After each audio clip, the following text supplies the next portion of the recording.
일단 오늘 저희 준비한 내용 어머니 대충 아실 거예요. 자사고 특목고. 그래서 가장 중요한 전형인 자기소개에 대한 부분이 들어갈 거거든요. 아마 전반부에서 아마 학교에 대한 설명이 좀 들어가실 것 같고요. 후반부 쪽에서 아마 오늘 정말 해야 되는 아이들이 실적으로 이제 수업을 하게 될 내용에 대해서 아마 전부 다 설명하실 거거든요. 저희 학원에서 이제 다소서 특히 지금 사실 아시죠? 저희 중학교는 올해 처음이에요, 저희가. 근데 고등학교는 해왔었거든요, 부산대 같은 경우는요. 그러니까 저희 학원에 계신 소장님이시거든요. 변익상 소장님이시고요. 박수 부탁드릴게요. 네. 시작할까요? 네. 뵙게 돼서 반갑습니다. 이렇게 아까 조금 미리 와서 기다리시는 어머니들은 잠깐 이야기했고요. 지금 예정보다 너무 늦게 돼서 그냥 바로 시작을 할게요. 저는 기본적으로 크게 세 가지를 하고 있습니다. 중학생, 고등학생들한테 그리고 중학생, 고등학생을 둔 학부모들한테 수학하고 과학에 대한 강의, 대중 강연을 하는 걸 하나로 하고 있고요. 두 번째는 한국 코치협회 전문 프로코치로 일하고 있고, 그 다음에 지금처럼 뭐 창의성이나 입시에 관련된 컨설팅하는 일들을 하고 있습니다.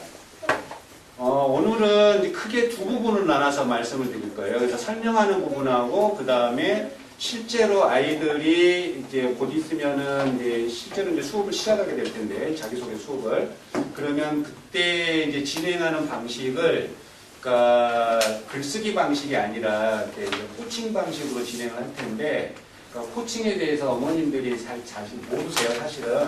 그래서 두 분의 어머님을 모시고 코칭 시연을 할 거예요. 크게 두 분은 할 거고요. 그 다음에 앞부분에 설명한 건 고교 입시 일반적인 상황하고 그 다음에 자기소개에 관한 사항을 지금부터 한 1시간 5분 그러니까 원래는 1시간 15분 정도 할 생각이었는데 지금 너무 늦은 바람에 1시간 5분 정도 사이에 설명을 좀 드릴게요. 그러다 보니까 조금 깊이는 못 들어가고요. 그냥 전반적인 아웃라인을 볼 수 있는 방법으로 이렇게 설명을 드릴 거고 그 중에서도 과학고 부분은 뺐습니다. 일부러. 그러니까 과학고과 영재학교나 과학고까지 들어가면 이야기 너무 넓어져가지고 감당할 수가 없어요. 사실은 이제 외고, 국제고, 자사고 요거 이야기하는 것만도 좀 정신이 없거든요. 그래서 과고, 영재학교는 뺐고 다른 부분만 좀 이렇게 넓게 볼 수 있는 방법으로 좀 설명을 드릴게요. 이제 어머님들이 많이 이제 헷갈려 하시는 부분인데, 뭐, 이렇게 고등학교 보내보신 분이거나 대학교 보내보시면 아시겠지만, 대한민국에서 법으로 정해졌습니다. 고등학교를 이렇게 크게 네 가지로 구별을 해요. 일반고, 특목고, 특성화고, 자율고 이렇게 네 가지로 구별을 하는데, 이제 여기에 조금 더 구체적으로 이제 이름을 좀 나누는 거죠, 저희들이. 그러니까 법으로는 이렇게 크게 네 가지예요. 그래서 이제 외고, 국제고, 과학고가 우리가 흔히 관심을 갖는 거죠. 그래서 이제 그 다음에 이제 자율형 사립고하고 자율형 공립고가 있는데 자율형 공립고는 별 관심사가 없어요. 솔직히 말씀드리면. 그래서 이제 자율형 사립고 때문에 자사고 이런 말을 쓰는 거죠. 그래서 이제 원래는 이렇게 네 가지인데 이런 형식으로 이제 구별해서 말씀을 드릴 뿐입니다. 그 다음에 이제 아시겠지만 고등학교 입시가 사실은 이렇게 전기와 후기가 있어요.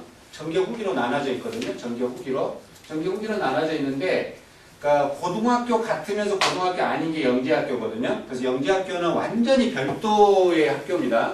그러니까 교육법에 저촉을 안 받아요. 교육법하고 상관없는 학교입니다. 그 다음에 그래서 관할도 교육과학부에서 관할 안 해요. 미래창조과학부인가요? 거기서 관할해요. 저기는. 그래서 학교 같은데 학교 아니면서 학교 아닌 듯 하면서 학교이네. 아주 이상한데요. 그러니까 관심 끊으세요. 그 다음에 이제 전기가 이런데요. 전기가 이런데요. 그래서 우리가 말하는 지금 이제 과학고, 외고가 이제 여기에 들어가고, 국제고가 여기에 들어가고, 그 다음에 자사고가 여기에 들어가는데, 여기에 들어가는 전기로 들어가는 자사고는 지역 단위 자사고예요. 전국, 그 다음에 얘네들은 뭐 별 상관없는데, 같이 묶어서 보기도 하고, 따로따로 보기도 하고 이런 이야기입니다. 그 다음에 이제 자사고 중에서 학생을 전국 단위에서 뽑는 애들이 있어요. 자기 지역에서만 뽑는 애들이 있고, 근데 전국 단위에서 뽑는 애들은 후기예요. 그 다음에 중점 학교들은 뭐 나중에 적당히 이제 골라서 들어가면 되는 거고, 맨 마지막에 이제 일반 고등학교가 있는 거죠.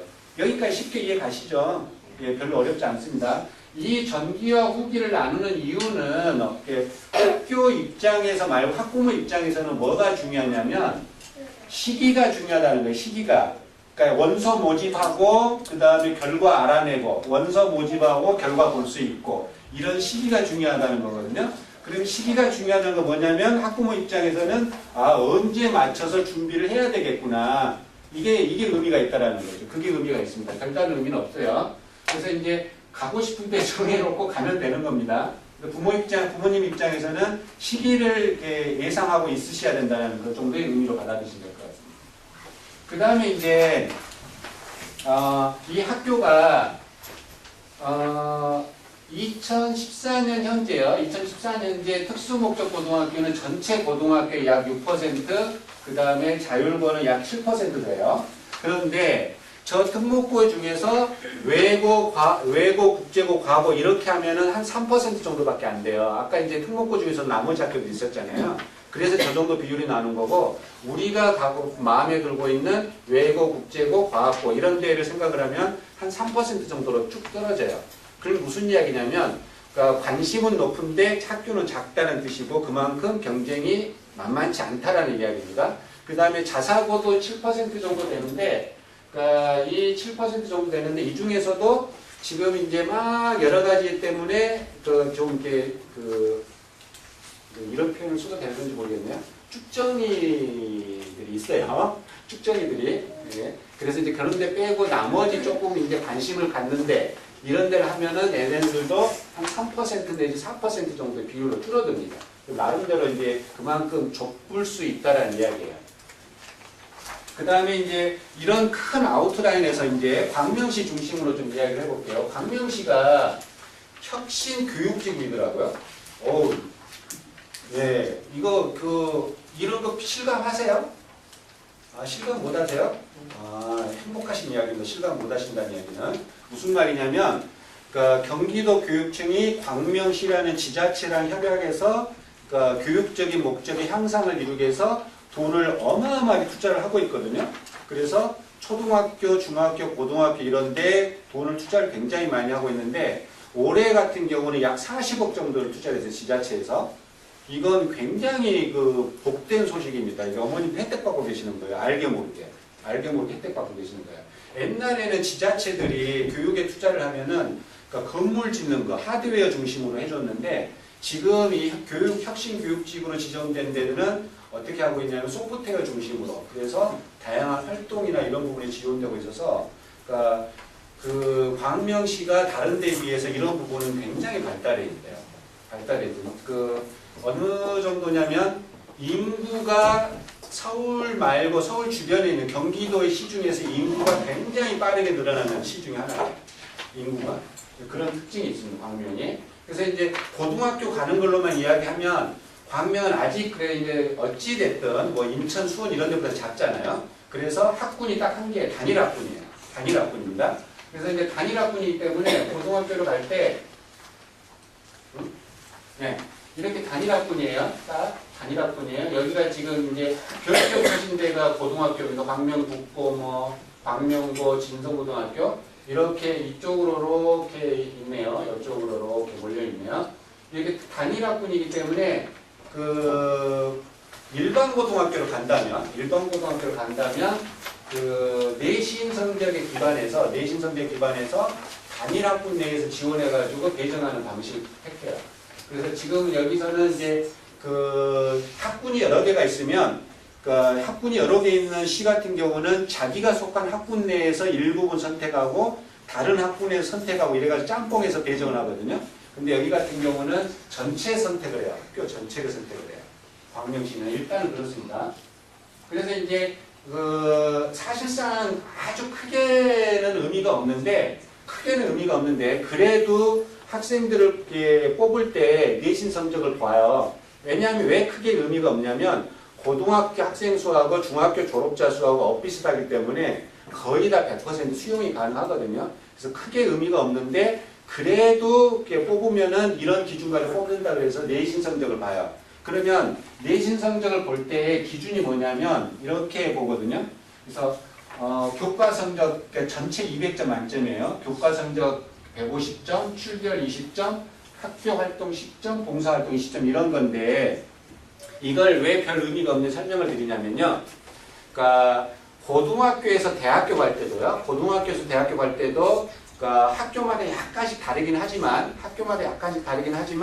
저런 식의 기준들을 다 가지고 있어요. 다 가지고 있고 그 다음에 또 하나 뭐냐면 이 기준 점수를 뽑는 기준 날짜들이 있어요. 이런 것들에 조금 익숙해지실 필요가 있습니다. 왜냐하면 고등학교에서 대학교 가실 때 그래서 지금 이제 이따가 좀 나오겠습니다만은 그러니까 과거 같은 경우는 말할 것도 없고요. 이제 외고 자사고 이런 데도 이것들이 조금 영향을 받아요. 왜냐하면은 이제 학교에서 학년말고사보는 정상적인 학년말고사보다 더 빠른 일정을 요구를 하거든요. 그래서 거꾸로 중학교 3학년 학사 일정이 거기다 맞추다 보니까 아주 이상합니다. 지금 중학교 3학년 혹시 자제분 안 계시죠? 지금 중학교 3학년 애들은 기말고사 다 끝나고 뭐 하고 있죠? 중학교 3학년들 뭐 하고 있어요? 학교에서 학교 보내면 놀고 있습니다. 아무것도 안 합니다. 그래서 맨날 무슨 어디 체험 활동 가고 어디 가고 그 다음에 영화 보고 막 이런 거 하고 있어요. 그래서 어떻게 보면 이제 수능 끝난 고3보다도 더 널널한 이런 상황들을 보내고 있는 거죠. 어떻게 보면. 왜냐하면은 수능 끝난 고3들이 아직 정시가 남아있으니까 바짝 쫄아있는데, 그러니까 기말고사 끝난 중3들은 완전히 지금 열려져 있는 상태예요. 이런 것들이 좀 익숙하시다는 이야기로 말씀드린 거고요. 그 다음에 이제 별 관심 없으시겠지만, 자유로운 공립고가 있어요. 근데 광명시엔 충영고등학교가 있습니다. 여기 충영고등학교 평판이 어때요? 솔직하게 말씀해 주시면. 별로? 아니 모르세요? 아니 별로 안 좋으세요? 아 모르세요? 모르시구나. 특별한 평판이 없더라고요. 저는 여기 살지는 않기 때문에 그냥 검색만 해봤을 뿐인데 특별한 평판은 없대요. 근데 어찌됐든 그러니까 자유로운 공립고면은 이렇게 조금 더 이렇게 나은 분위기가 일반적이에요. 서울 같은 경우는 나은 분위기가 조금 더 일반적입니다. 애들 입장에서 봤을 때는. 그 정도만 아시면 될 것 같고요. 그 다음에 이제 학교 분위기 조금 말씀드리면 중학교가 남녀공학으로 11개 있더라고요. 광명시에 11개 있고 그 다음에 이것도 대단히 특이한 현상이에요. 남녀공학으로 고등학교가 9개가 있어요. 이건 어떤 뜻이냐면 광명시가 형성되면서 발전된 과정이 굉장히 근대적으로 발전했다는 거예요. 무슨 뜻이냐면 남자 중학교, 여자 중학교 따로 있는 건 이건 정말로 옛날 방식이거든요. 교육학에서 이야기할 때. 이런 것들은 정말 과감하게 이렇게 합했어야 되는 건데 그러지 못하는 도시들이 굉장히 많아요. 아직도. 근데 광명은 중학교, 고등학교 전부 다 공학으로 이렇게 다 같이 존재한다는 건 굉장히 학교 분위기나 도시 전체 분위기가 유연하고 이렇게 바람직하다는 걸 보여줘요. 그리고 지금 여기서 빨간색으로 제가 칠해놓은 중학교하고 이 고등학교 한 군데는 빨간 글자는 혁신학교예요. 혁신학교입니다. 혁신학교들이에요. 그 다음에 이 혁신학교는 여기에 지금 해당되는 어머님 계세요? 여기 빨간 글씨에 해당되는 어머님 계세요 혹시? 안 계시구나. 네. 모르겠습니다. 어머님 사이에는 어떨지 모르겠는데 저 같은 경우는 직업상 전국에 있는 중학교나 고등학교 집단 많이 다니거든요. 근데 다녀보면 혁신학교 아이들이 사고력에서 차이가 나요. 정말로. 굉장히 놀랐어요. 저는 그냥 제도적인 측면에서 바람직하다 이렇게 그냥 인정하고 받아들이고 다녔는데 실제로 애들을 만나보니까 아이들의 수준이 달라요. 아이들의 수준이 달라요. 지식의 수준을 말하는 거 아닙니다. 지식의 수준은 학교마다 좀 차이가 있는데 아이들의 전반적인 사고 수준은 정말로 차이가 있더라고요. 그런데 현재 이미 중학교 학부모님이시니까 중학교 관심 없으실 거 아니에요. 고등학교 중에서 일단은 운산고등학교가 혁신학교고 그 다음에 광문고등학교가 올해 혁신학교 신청을 했다가 떨어졌어요. 왜? 뭐 때문에 이렇게 신청 승인 요청을 했다가 하여튼 거부당했어요. 근데 나름대로 노력을 하고 있다라고 저는 이해합니다. 개인적으로 학교가. 그 다음에 광희고등학교 신설학교죠. 그러니까 여기서는 평판이 어떤지 모르겠습니다만은 제가 이제 검색에 의하면 저는 서울에 사니까 제가 검색해 본 바에 의하면 그러니까 혁신학교 아니면서 혁신학교 같은 학교라고 이렇게 알려져 있더라고요.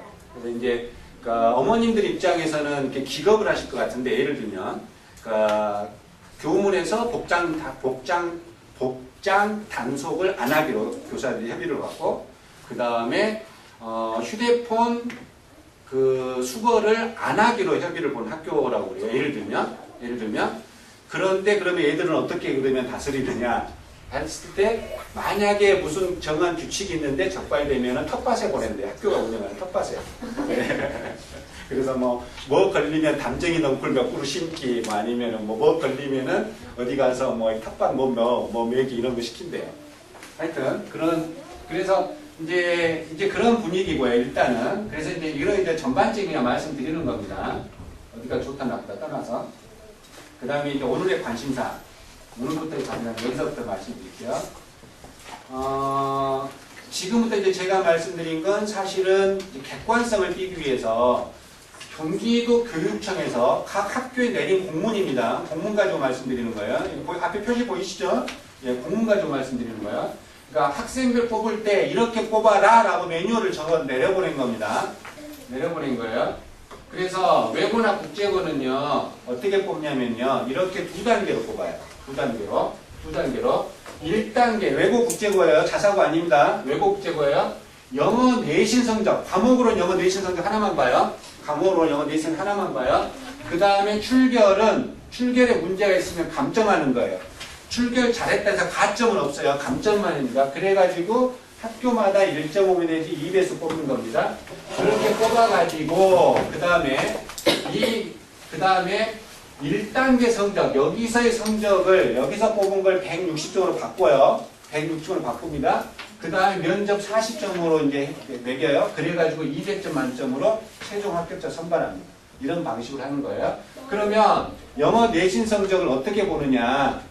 중학교 2학년하고 중학교 3학년 4개 학기, 4개 학기만 봐요. 중학교 1학년 거 안 봐요. 그러니까 중학교 1학년 때 영어를 아무리 못했거나 중학교 1학년 때 영어를 아무리 잘했거나 소용없어요. 중학교 2학년, 3학년 때 얼만큼 영어를 잘했냐, 4개 학기 이걸 보는 겁니다. 그런데 이게 또 골 때립니다. 골 때려요. 지금 중학교 성적표 어떻게 나오죠? 학기 말에? ABC도 나오죠. 그렇죠. 그게 뭐냐면 이 성취도 평가제도예요. ABC도 나오거든요. 이미 얘네들은 1학년 들어갈 때부터 ABC 하기로 돼 있던 애들인데 얘네들이 3학년 현재도 ABCD로 나와요. 근데 이걸 9등급제로 바꿔요. 또 이해 가시나요, 이 부분? 네. 예. 그래서 요건 이제 중학교 2학년 점수는 요걸로 하고 중학교 3학년 점수 이렇게 바꿔서 점수를 바꾼단 말이에요. 계산을 한단 말이에요. 바꾸는. 이해 가시죠? 그래서 예를 들면 그러니까 여기 보세요. 그러니까 중학교 2학년 때 A등급이었으면 40점, B등급은 36점, 그 다음에 중3 때 1등급이었으면 40점, 그 다음에 4등급이었으면 30점, 3등급일 때 35점, 이 정도 된단 말이죠.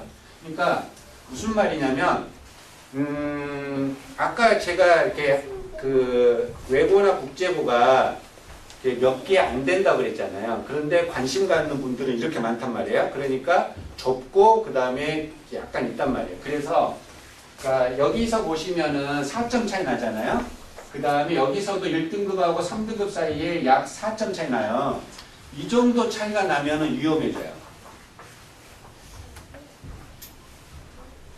이해가시죠? 예. 그래서 그러니까 이건 협박하는 거 아니에요. 겁들리는 거 아니에요. 그냥 그러니까 워낙 예전에는 그러니까 보는 과목 수가 많았으니까 여기서 약간 한쪽에서 좀 낮더라 다른 쪽에서 커버하고 뭐 이러면서 전체로 얼버무릴 수 있었는데 지금은 영어만 보니까 그러니까 여기서의 이렇게 편차 점수차가 난다 그러면 조금 어려워질 수 있다라는 거죠. 더더욱이나 이따가 설명드리겠지만은 토익 점수, 토플 점수 이런 거 아무 소용 없어요. 예, 그냥 그야말로 학교 내신 성적. 요것만 보는 겁니다. 학교 내신 성적 이것만 보는 거예요. 그러니까 여기서 이렇게 등급 차이가 발생한다 그러면 조금 어려워질 수가 있어요. 그 다음에 이제 그래서 이제 자기소개서를 제출하거든요. 근데 이 자기소개서가 작년하고 올해 오면서 이렇게 바뀌었어요. 이렇게 바뀌었어요. 근데 일단 이름이 바뀌었습니다. 자기개발계획서 자기소개서로 이름이 바뀌었고, 그 다음에 여기서는 엄청나게 많이 썼어요. 두 가지 영역으로. 자기주도 학습 영역하고 인성 영역으로 해가지고 1,500자, 800자 이렇게 썼는데, 지금은 이제 이걸 두 개를 합혀가지고 그냥 1,500자로 쓰라고 그랬어요. 1,500자로. 그런데 이제 이 1,500자가 쉽게 계산하면 200자 원고지 7장 반이잖아요. 이거 그러죠? 그래서 뭐 띄어쓰기 하고 뭐 그다음에 문단 나누고 뭐 제목 쓰고 그러면 별거 아닐 것 같죠. 그런데 이 1,500자가 어마어마하게 깁니다. 사실은. 그 아버님 그 자기소개서 써보셨죠? 그 큰아이 보내실 때. 네, 저는 일반 예능 쪽에. 아, 그러세요? 아, 그쪽은 이렇게 자기소개 필요 없었나요? 아, 신인 보니까. 예. 여기 혹시 대학교 보내보신 분 계신지 모르겠지만은, 이렇게 자기소개서 쓰기가 만만치 않습니다. 이 1,500자, 지금 여기서 이렇게 1,500자로 말하라고 시켜도 말하기 어려워요, 사실은. 예. 그래서 요 부분이 이렇게 이제 바뀌었다는 거 말씀드리는 거 정도고요. 그래서 이제 이런 거 하면 안 된다라고 하는 거 미리 좀 말씀을 드리는 거예요. 이렇게 토익, 토플 점수 이런 거 적으면 안 돼요. 적으면, 그러니까 만약에 저런 걸 자기소개 적은 애를 합격시켰는데 교육부 감사가 있어요. 교육부 감사가 있습니다. 이 외고, 국제고, 자사고는 하여튼 여기저기서 눈총을 부라리고 바라보는 데가 많아요. 그래서 이제 엄청나게 그 서류에 민감합니다. 저렇게 적은 애를 만약에 합격시켰다 그러면 학교가 당하게 돼 있어요. 학교가. 그래서 학교가 당하면 어떤 일이 생기느냐, 이따가 말씀드리겠지만 동산고 같은 경우 올해 자사고 될 뻔했어요? 안 될 뻔했어요? 예, 안 될 뻔했어요. 안 될 뻔했어요. 취소당할 뻔했어요. 예를 들면 그런 일들이 발생을 해요. 그래서 이런 거 절대 못 쓰게 돼 있어요. 그 다음에 그 자격증 취득상 이런 거 못 쓰게 돼 있습니다. 뭐 어디 가서 뭐 땄다 이런 거 못 쓰게 되고, 그 다음에 엄마 아빠의 주의를 암시한다 이런 거 절대 못 쓰게 돼 있어요. 못 쓰게. 이건 없었던 내용인데요. 이건 없었던 내용인데 뭐 때문에 생겼냐면 그 누구죠? 그 자기 S 뭐 그룹의 그 중요한 아드님 되신 분 있잖아요. 그분의 아드님이 자기 서울에 있는 뭐 국제중학교 들어가다가 이상하게 들어갔잖아요. 아시죠? 뭐라고 지칭 안 하겠습니다. 저도 사회적 지위가 있는 사람인데 누가 혹시 또 어떻게 되면 무슨 일이 있을지 알아요. 그래서 말씀 안 드리는데 걔 때문에 생긴 일입니다, 이거. 예, 그래서 이런 거 쓰면 안 돼요.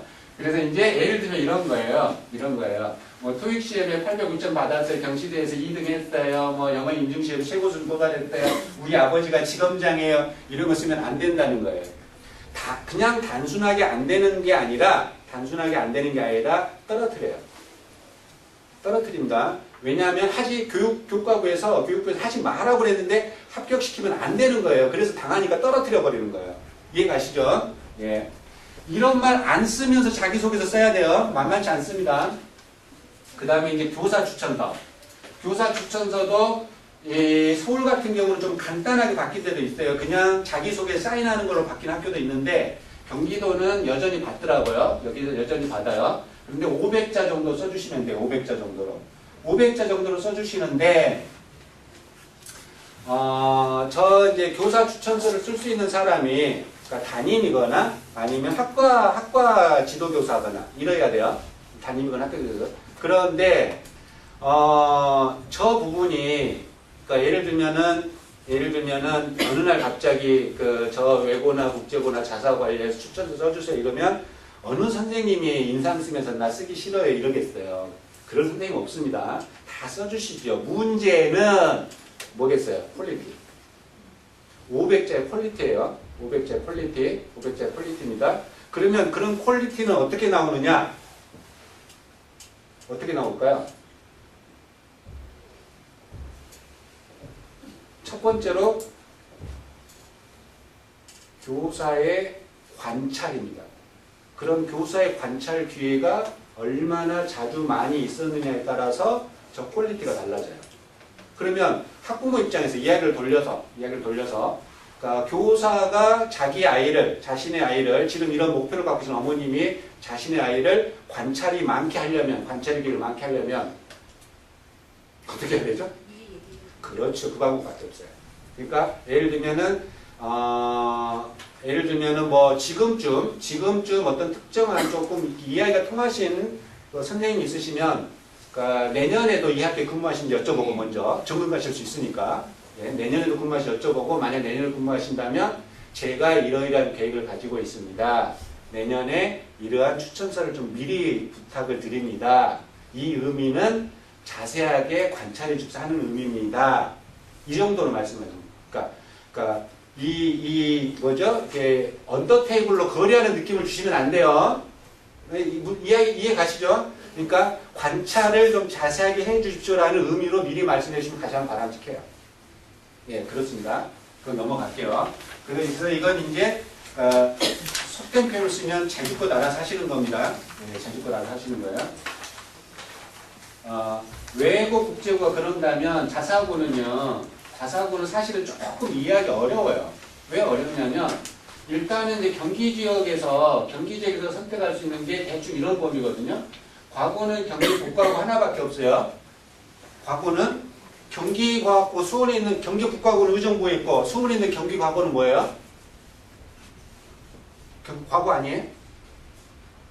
어머 웬일이야. 아니 왜 이렇게 모르세요? 오늘 이 밤에 8시까지 오신 분들이. 아니 그 정도는 아실 것 같은데. 과거 영재학교 이쪽에 관심이 없으시구나. 네, 경기과고는 이름이 과학고등학교고 영재학교입니다. 그래서 과학고등학교 전혀 상관없고 일정도가 완전히 달라요. 일정도 완전히 다릅니다. 그래서 과거는 경기 북과고 의정부에 있는 거 하나밖에 없어요. 경기도에서. 이해 가시죠? 그 다음에 지역자사고 안산 동사고 좀 더 설명드릴게요. 그 다음에 외고가 좀 많아요. 8개. 외고가 좀 많습니다. 8개 있고요. 8개. 그 다음에 국제고등학교 3개 있고 청신, 고양, 동탄. 이 정도가 지금 이제 경기도에 계신 분들이 선택하실 수 있는 거예요. 자, 그래서 이제 아까 말씀드린 자사고 중심으로 가면 자사고는 지역 단위 자사고하고 전국 단위 자사고예요. 학생 모집의 단위가. 그래서 예를 들면은 지금 여기 먼저 말씀드린 용인외고 같은 경우는 전국 단위 자사고예요. 전국에서 학생들 뽑아요. 그런데 이게 왜 그 어머님들이 헷갈려 하시냐면 학교마다 약간씩 뉘앙스가 달라요. 학생들 뽑는 단위의 뉘앙스가 약간씩 달라요. 그래서 조금 이제 어려운데 예를 들면 이런 건데 용인외고는 학교 이름은 외국어 고등학교인데 학교 성격은 자유형 사립고입니다. 예, 학교가 외고로 개설했다가 어떤 판단 때문에 그랬는지 모르겠지만 외고 고등학교로 가는 길을 접고 자사고로 전환한 케이스입니다. 이해 가시죠? 그러니까 예를 들면 경기과학고등학교가 과거의 길을 포기하고 영재학교로 이렇게 길을 바꿨듯이 예를 들면 그런 거예요. 그래서 어떻게 뽑냐면은요, 전국 단위 선발하고 그 다음에 지역에서 뽑아요. 근데 지역이 용인 시내 거주자예요. 용인 시내 거주자. 저거 은근히 복잡합니다. 굉장히 세세한 내용이 있어요. 만약에 이사를 왔으면 부모가 어떻게 이사를 와야 되고 뭐 어디서 몇 년 살아야 되고 뭐 이런 것까지 있어요. 왜냐하면 말들이 많기 때문에. 그래서 쉽게 말씀드리면 그 용인시에 사는 사람하고 용인시 아닌 사람도 나눠서 모집한단 말이에요. 그러다 보니까 이제 인원수가 이제 그 용인시에서 모집하는 인원수가 꽤 돼요. 전체 모집 인원수에 비해서. 이해 가시죠? 전체 모집에서 용인시에서만 모집한 인원수가 꽤 되기 때문에 나머지 전국에서 모집하니까 얘네들은 박 터지는 거예요. 쉽게 말씀드리면 속된 표현을 쓰면 박 터지는 거예요. 그 다음에 이 학교가 초창기에 마케팅을 굉장히 잘했어요. 학교 개설하면서 마케팅을 굉장히 잘했어요. 그래서 그 인지도 보통은 학교가 막 한 10년 정도 지나야 인지도가 확장되잖아요. 근데 이 학교는 처음부터 전국적인 인지도를 획득을 했어요. 뭐 때문인지 모르겠지만 하여튼 그래서 이 부분이 굉장히 강해요. 세요. 경쟁력이 셉니다. 세요. 그러니까 실제로는 이런 거 좀 참조를 하셔야 되고요. 이런 건 그 정원의 17명 이런 건 쳐다보지 마세요. 그러니까 전혀 상관없는 이야기입니다. 굉장히 복잡하고 그 다음에 우리하고는 별 상관관계가 없어요. 혹시 뭐 바깥 어른이 외국에 뭐 외교관으로 한 5년 이상 근무하신 분 계세요? 아니면은 뭐 이렇게 상장된 법인의 지사장으로 외국에서 한 3년 이상 근무하신 분 계세요? 뭐 이러시면 모를까 나머지는 이게 복잡합니다. 그러니까 별 신경 하여튼 이런 쪽만 보시면 돼요. 그런데 여기는 올해 같은 경우 그 다음에 이제 학교 구성이 이렇게 돼 있어요. 크게 세 가지 영역으로 돼 있어요. 그러니까 이제 일반계 고등학교 같으면은 인문계, 이문계, 문과, 이과, 뭐 그 다음에 그런 정도 구별인데 여기 이제 국제과 뭐 이런 정도 그 정도의 구별이 있는 겁니다. 그래서 올해 같은 경우는 3.21대 1이에요. 3대 1이 조금 넘었죠. 그래서 3대 1 가지고 뭐 이렇게 박 터진다고 말하냐 이렇게 하실지 모르겠지만 저기 모인 애들이 이미 상위 1% 애들이 모인 거예요. 예, 그렇게 해서 모인 거기 때문에 만만치 않습니다. 그 다음에 요건 이제 왜 제가 이걸 보여드리냐면 그러니까 일정 때문에 그래요. 그러니까 대부분의 학교들이요. 11월 초순에 11월 달에 그러니까 마음의 준비는 2년 1년 전부터 하지만 그러니까 물리적인 준비는 10월 초순부터 어머님들은 하셔야 된다는 이야기예요. 이건 나중에 대학교 입시를 겪을 때도 마찬가지입니다. 지금 뭐 대학교 입시가 어떻게 변할지 모르겠지만 현재는 그러니까 수시를 6개까지 쓸 수 있고 나머지 정시 있잖아요. 근데 수시 같은 경우나 정시 같은 경우 전략을 짜실 때 저 일정에 대한 것을 한 요소로 삼으셔야 됩니다. 예를 들면 그런 감각을 키워드리려고 제가 이 일정을 미리 말씀드리는 거예요. 그러니까 11월 달에 머리 박아두셔야 돼요. 내년 10월 달이면 내가 학교에 인터넷 뒤져가지고 저 학교 요강 미리 받아놔야 되고 그 다음에 선생님한테 제출 서류 뭐니까 선생님한테 부탁할 거 언제부터 하고 언제 받고 뭐 이런 거 해야 되겠다 이런 마음을 먹으셔야 된다는 이야기예요. 이해 가시죠? 예, 좋습니다. 그 다음에요. 용인외고 어떻게 뽑냐?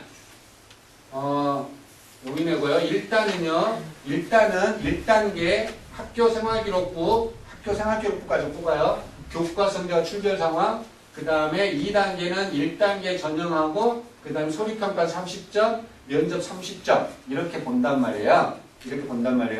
그런데 여기서 자, 아까도 말씀드렸듯이 그러니까 지금 저기를 지나가는 중학교 애들은 등급제예요? 아니면 성취평가제예요? 성취평가제예요. 자, 그러면 성취평가제는 등급제는 9개로 나눴는데 성취평가제는 A, B, C, D, F 6개밖에 안 된단 말이에요. 7개죠? 7개? A, B, C, D, E, F 6개구나. 6개밖에 안 된단 말이에요. 그러니까 한 등급마다 폭이 넓겠죠. 그러면 여기에 해당되는 아이들이 많겠죠. 그럼 이 등급에 해당되는 아이들은 점수가 다 똑같아요. 이렇게 해서 애들이 모인단 말이에요. 그러니까 저 성적 가지고 줄 세우기가 어떻게 돼요? 어려워요. 동점자가 많겠어요, 적겠어요? 많아진단 말이에요. 그래서 용인외고 애들이란다. 제가 표현이 경솔해요. 용인외고 입학 담당관들이 그러니까 고민을 할 거 아니에요. 고민을 그렇게 동점자 많은데 어떻게 하면은 우수한 인재를 뽑을 건가 이런 고민을 할 거 아니에요. 그래서 중요해지는 게 뭐냐면 여기하고 여기입니다. 중요해지는 게 얘들을 구별할 수 있는 게 그러면은 특히 여기는 또 이렇게 그 현장이 아니고 이렇게 집에서 준비하고 그럴 수 있는 거잖아요. 이거 서류라는 게. 그래서 여기서도 별로 잘 안 드러나요. 그러면 진짜 얘들을 치고받고 얘들을 넉다운 시켜가지고 구별할 수 있는 방법은 여기서 갈 가능성이 굉장히 높아요. 용인외고 같은 경우는. 이해 가시죠? 자, 다시 한번 이어갑니다. 상위권 애들이 집중적으로 모여서 경쟁력이 높은데 동점자가 많을 수밖에 없는 구조다. 그런데 그것들을 구별하기 위해서 어떻게 할 거냐? 여기서 강화될 가능성이 굉장히 높다. 이런 이야기입니다. 예. 아까 제가 명단 보니까 용인외고 희망하시는 어머님들 계시던데 그런 거 좀 참조해 줬으면 좋겠고요. 그 다음에요. 일단은요. 과목은 용인외고 같은 경우 국영수, 사과 이렇게 5과목 봐요. 5과목 봅니다. 그런데 국영수가 제일로 중요하고 사과는 별로 안 중요해요. 조금 떨어져요. 별로 안 중요하기도 조금 떨어집니다. 그 다음에 보시면 아시겠지만 2학년하고 3학년 4학기 성적 보는데 어디를 보느냐? 3학년 1학기가 제일로 많아요. 3학년 1학기가. 그래서 1학년 때 아무리 잘했거나 잘못했거나 상관없어요. 2학년 때부터 잘하면 돼요. 2학년 때부터. 그 중에서도 3학년 1학기가 제일 중요합니다. 3학년 1학기. 그래서 예를 들면 3학년 1학기 내신 성적을 망쳤다. 그러면 불행하게도 포기해야 돼요. 그러니까 해봤자, 지원해봤자 그러니까 안 됩니다. 이런 게 전략이에요. 입시 전략입니다.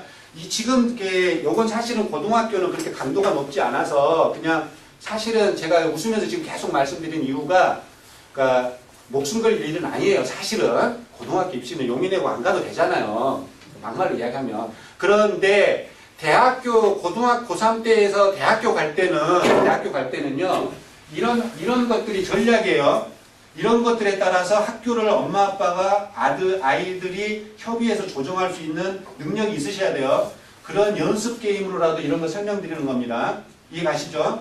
네. 그래서 내신에 관해서는 이렇게 보시면 된다 이 말씀입니다. 그 다음에 이제 동산고등학교.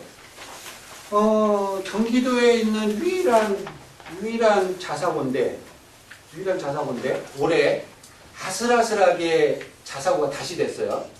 그러니까 무슨 이야기냐면 하여튼 갈등이 좀 있었나 봐. 경기도 교육청 학교하고 뭔가 그런 이제 그 미뤄 짐작하건데 그러니까 도교육청에서 생각하는 자사고의 기능과 역할에 충실하지 못했다라는 게 주요한 이유이지 않겠나라고 미루어 짐작할 뿐입니다. 제가 속사정은 몰라요. 미루어 짐작할 뿐이에요.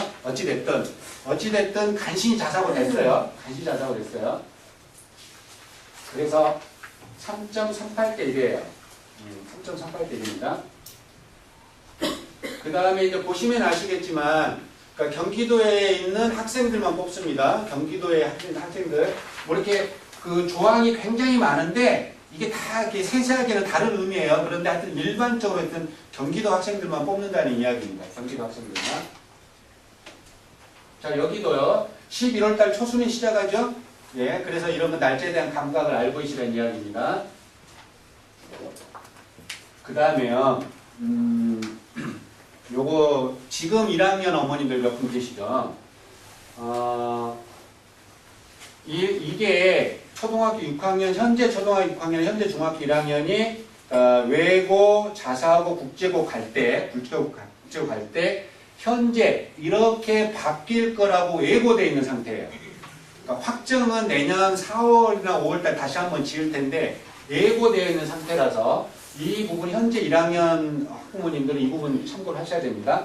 그래서 현재 1학년들이 갈 때 2016학년도 이때 갈 때는 아니구나. 현재 2학년들이 갈 때는 전과목 반영이에요. 전과목 반영입니다. 그 다음에 현재 1학년들이 갈 때는 전학년 반영의 전과목 반영 이런 식으로 바뀌는 게 예고돼 있어요. 지금 무슨 이야기냐면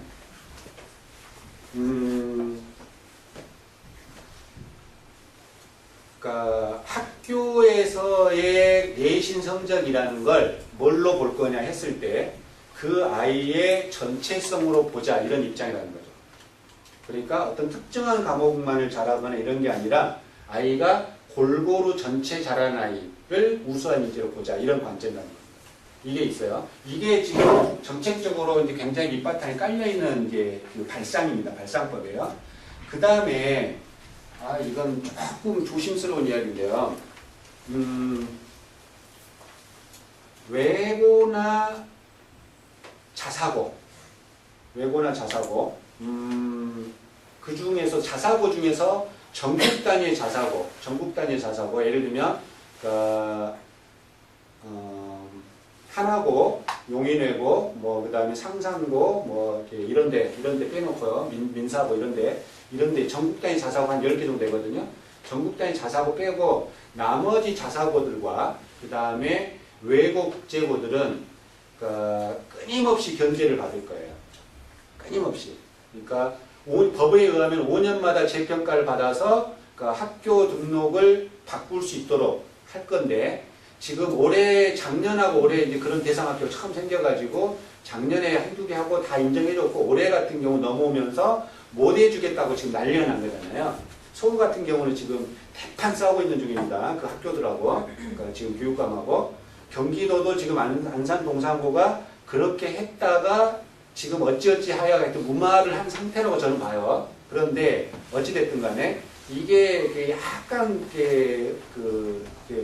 변할 수 있는 가능성들이 있어요. 그래서 제가 이따가 자기소개 설명드릴 때 조금 말씀을 드리겠지만 중요한 건 지금 상황을 잘 보셔야 돼요. 이게 조금 전체적인 흐름을 한 6, 7년 정도는 좀 내다보시는 게 노력들을 좀 하셔야 되고 그 다음에 중요한 게 아이의 의지를 강조시키셔야 돼요. 아이의 의지를. 부모님의 입장을 강조시키시면 안 되는 상황이에요. 이게 약간 외부 변수가 있어서.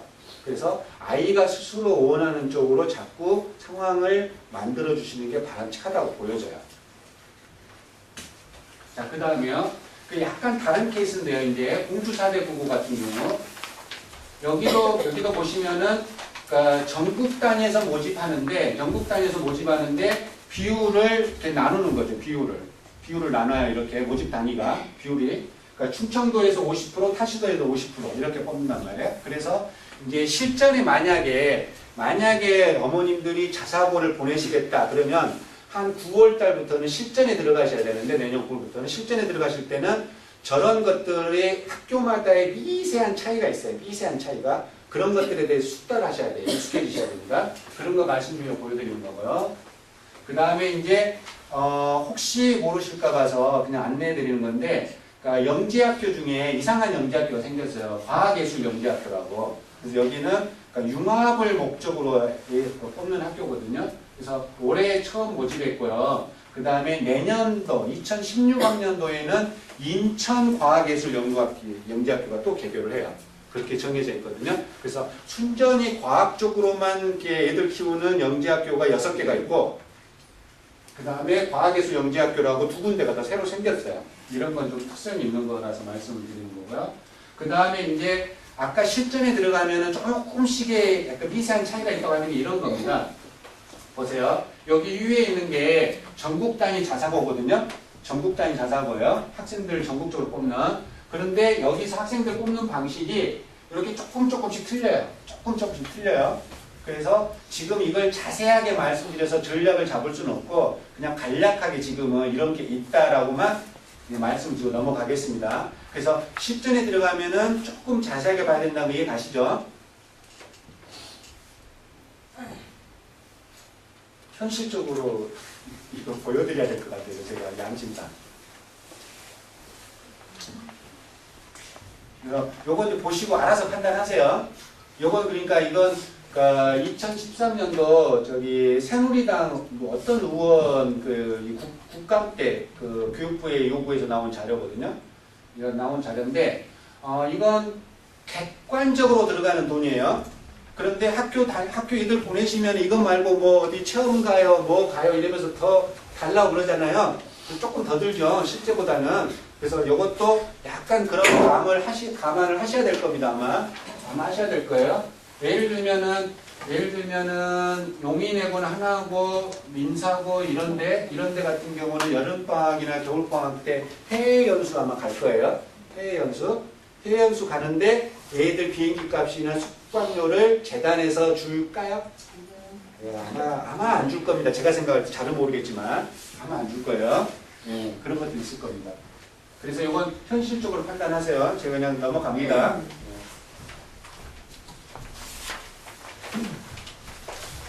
올해 잠깐 볼게요. 올해 국제고등학교 동탄 그러니까 사회통합이나 지역 우수자 이런 쪽은 이제 특히 사회통합 이런 쪽은 조금 관계 없어요. 그러니까 너무 경쟁률 중요한 게 아니고요. 일반 경쟁률이 중요해요. 그래서 이제 동탄 같은 경우 3.98대 1, 그 다음에 고양 3.12대 1, 청심 1.29대 1. 청심이 아마 지리적인 영향 때문에 그런 것 같아요. 조금 외진데 있잖아요. 저 양평인가? 그쪽 있죠. 그래서 그런 것 같아요. 제가 볼 때. 비슷비슷할 것 같은데 어찌됐든 이렇습니다. 그래서 근데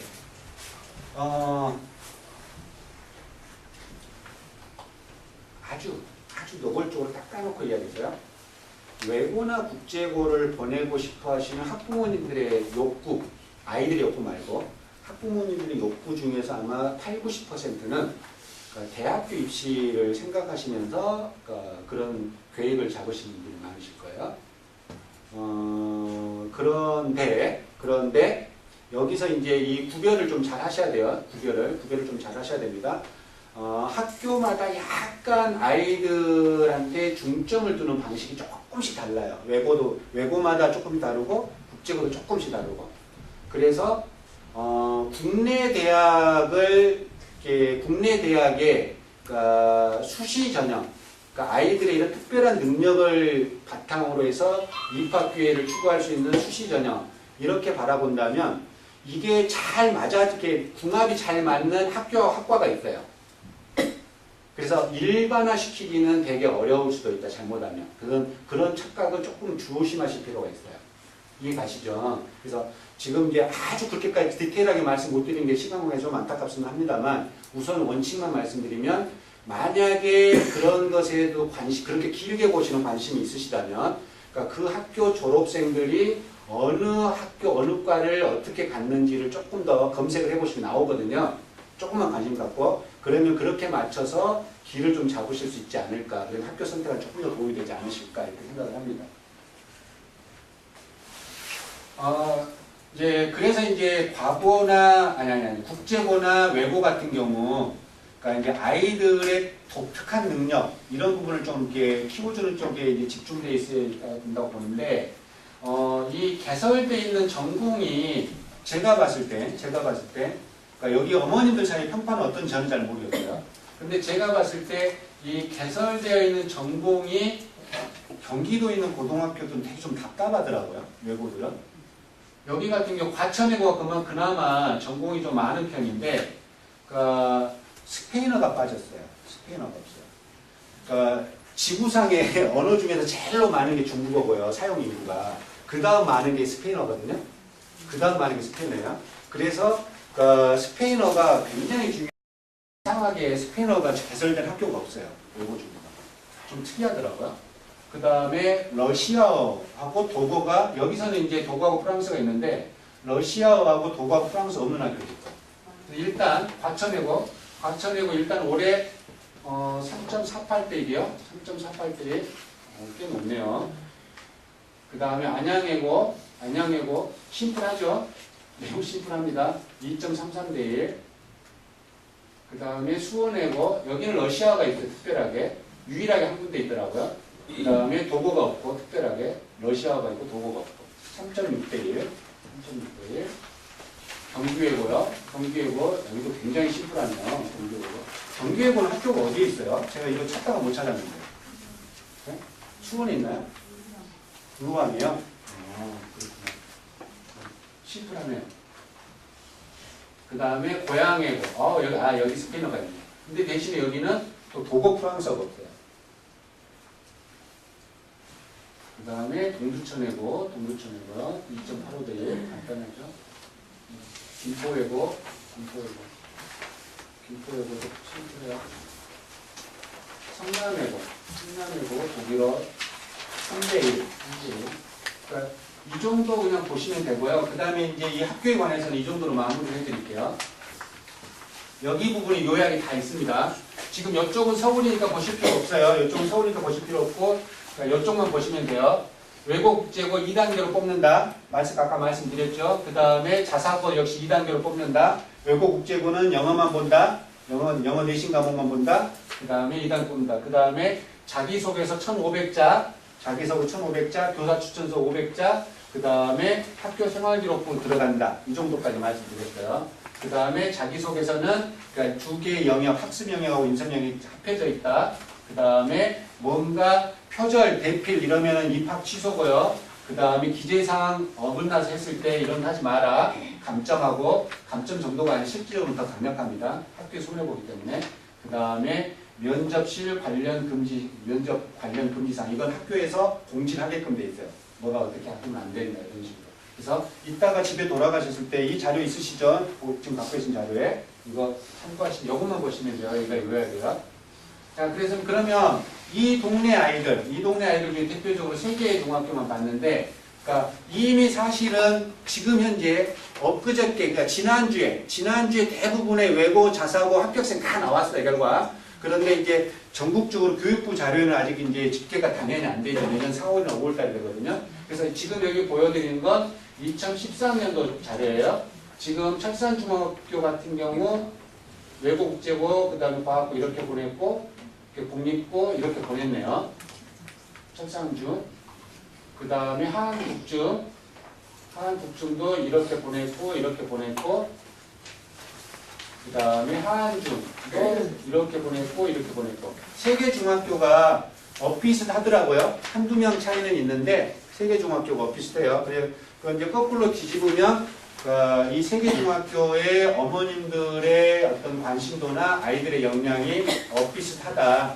이렇게 볼 수 있는 것 같아요. 그러니까 구체적인 관심사항이 조금 달라서 그렇지 전체적인 영향은 비슷한 것 같아요. 그래서 지금 얼른 자기소개서 간단하게 말씀드릴게요. 지금부터.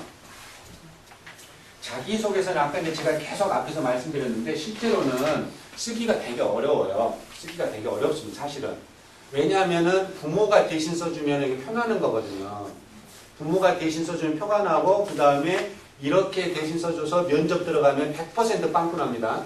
그래서 자기 손으로 쓰는 게 원칙이에요. 그러다 보니까 쉽지가 않아요. 쉽지가 않습니다. 사실은. 그래서 보통은 미리미리 일반적인 고등학생들이 한 달 전에 보통은 이제 수시 원서 모집 9월 5일경에 시작하거든요. 그래서 여름방학 때 이렇게 자기소개를 쓰는데 여름방학 때 자기소개서 쓰면 수능 망치는 지름길이에요. 왜냐하면 자기소개 쓰는 한 달 정도 걸리거든요. 한 달 정도 걸려요. 애들이 다른 공부하지 말고 자기소개서만 쓰자. 이렇게 해도 한 달 걸려요. 왜냐하면 학교 오전에 갔다가 오후에 갔다 오고 하고 이러다 보면 한 달 걸려요. 그러다 보면은 수능 망치는 지름길이에요. 그래서 자기소개서는 미리 써놔야 됩니다. 미리 써놔야 돼요. 주변에 혹시 고3 학부모님 있으면 정말 제가 피를 토하면서 강조했다고 이야기해 주세요. 나중에 후회하지 마시고. 그래서 미리 써야 되는 거예요. 근데 어디에 쓰느냐? 현실적으로. 영재교육원 보내보시면 아시겠지만 영재교육원에 쓰입니다. 그 다음에 중학교 2, 3학년들은 이런 거 갈 때 지금 제가 쭉 오늘 말씀드린 거 이런 것 때문에 쓰이는 거고요. 고3들 말도 못하게 많이 쓰입니다. 고3들 말도 못하게 많이 쓰여요. 그러면 이때 끝나냐? 절대 이때 안 끝나요. 절대 이때 안 끝나요. 만약에 혹시라도 내가 공부를 더 하겠다. 그러면 대학원 가겠다. 대학원들 갈 때도 자기소개서 받습니다. 예, 그 다음에 혹시 대학원 안 가더라도 내가 어디 회사에 입사하겠다. 이랬을 때 자기소개서 받는 회사 뒷담 많습니다. 그러니까 이름은 조금씩 다를 수 있어요. 그런데 어찌됐든 자기를 글로 소개하는 거 쓰게끔 되어 있어요. 이게 뒷담 많아요.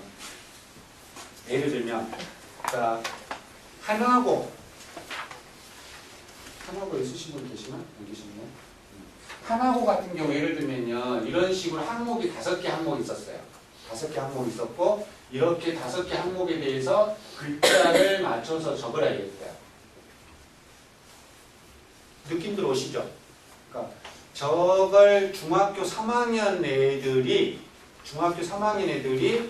지 손으로 지 내용을 써야 된단 말이에요. 중학교 3학년 애들. 이걸.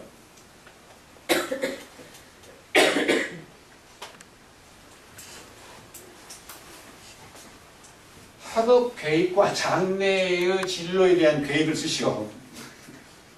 중학교 3학년한테. 그 다음에 스스로 학습 계획을 세우고 느꼈던 점을 구체적으로 기술하시오. 구체적으로. 그 다음에 내용 4가지를 구체적으로 하시오. 그 다음에 자신이 읽은 책 10권의 목록을 작성하고 그 중에서 2권의 핵심 내용을 요약하고 서평을 적어주십니다. 중학교 3학년. 10권이나 읽어본 애들이 있을까 몰라요. 예. 교과서 말고. 예를 들면 그렇습니다. 그러니까 자기소개서가 요구하는 수준을 이해 가시죠. 제가 이렇게 웃으면서 말씀드렸는데, 그러니까 이게 그러니까 쉽지가 않다는 이야기입니다. 사실은. 그래서 그런데 또 하나의 이면은 뭐냐면 아이들이 저런 것에 근접하도록 3년 동안 근접하는 활동들을 해요. 또 지금 제가 계속 굉장히 어렵다고 말씀드렸잖아요. 그런데 아이들이 어찌됐든 강하든 약하든 길었든 짧든 저런 것들과 근접한 활동들을 하게 돼요. 3년 동안. 그것도 안 하면 대한민국이 나라로서 존재할 수가 없겠죠. 어찌됐든. 그래서 그 이면은 뭐냐면 아이들이 겉보기에는 굉장히 빡빡하고 어려운 것 같은데 실제로는 약간의 근접이라도 있단 말이에요. 그래서 아이들 스스로 말할 수 있게끔 이렇게 돌려주는 도움이 필요하다는 거예요. 이 도움이 필요하다는 거예요. 그것 때문에 이제 말씀드리는 거예요. 그러면 기본적으로 이제 어떤 거냐면요. 이런 거예요. 이것보다도 요 그림, 요거. 이 화살표 잘 보세요. 화살표 잘 보세요. 다시 보여드릴까요? 요 화살표 잘 보세요. 요거. 남자는 여기를 쳐다보는데 여자는 다른 데 쳐다보고 있단 말이에요. 보이시죠? 이게 자기소개서의 중요한 맥락이에요. 자기소개서 중요한 맥락이에요. 그래서 그러니까 내가 표현하고 싶은 건 대부분 있어요. 경험해봐서 많단 말이에요. 그걸 살짝 이렇게 돌려주면 하면 돼요. 그런데 요걸 이렇게 내 쪽에서 바라보는 쪽에서 이렇게 쓰면 어려움이 많다라는 거예요. 입장을 뒤바꿔서 저쪽에서 나를 어떻게 쳐다볼 거냐. 저쪽에서 나를 어떻게 쳐다보는데 내가 다이아몬드로 보이느냐, 내가 그냥 금딱지로 보이느냐, 은딱지로 보이느냐. 이렇게 바라봐야 된다는 거예요. 자기소개서의 역할이 그런 거라는 건데 이해가시죠? 그래서 이 학교 쪽의 입장을 보셔야 돼요. 학교 쪽의 입장을. 그래서 자기는 이런 이야기 할 수 있단 말이에요. 자기는. 그 다음에 이런 이야기를 거창하게 할 수 있거든요. 이런 이야기를. 근데 이쪽에서 볼 때는 이런 것들을 보고 싶어 하는 거예요. 이쪽에서 볼 때는. 이런 것들. 이런 차이점이 격차가 존재하죠. 격차가. 물론 이야기는 여기서 출발해서 일로 갑니다. 갈 거예요. 가야만 되고. 그런데 그러니까 이런 대부분을 잘못하면은 이런 쪽에 매몰되기 십상이라는 거죠. 조심하셔야 됩니다. 그래서 예를 들면 대학교를 예를 들면 자기 전공에 대한 재능이나 그 다음에 수학국어, 영어 이런 공부 어떻게 했는지 그 다음에 네트워킹 능력, 커넥션 능력, 릴레이션십 능력 이런 것들이 어떻게 되는지 이해할 수 있어야 됩니다. 요거 보세요. 얼른 읽어보세요. 시간 없으니까 그냥 넘어가 드릴게요. 얼른 읽어보세요.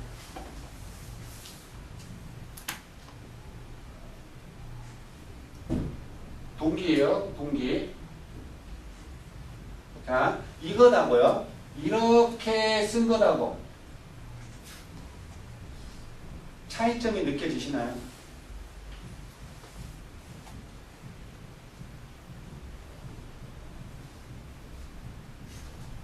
어떤 차이점이 있으신 것 같으세요?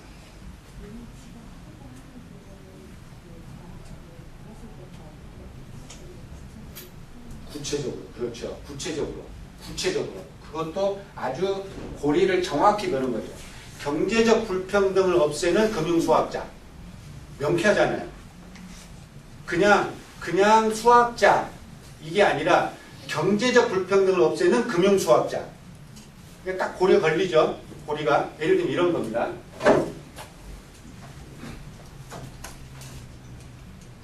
그래서 이게 이제 그러니까 지금 이번에 이제 지도하게 될 그러니까 자기소개서의 내용은 지금 당장은 외고나 국제고나 자사고 여기 맞추겠지만 한편으로는 이렇게 보셔야 돼요.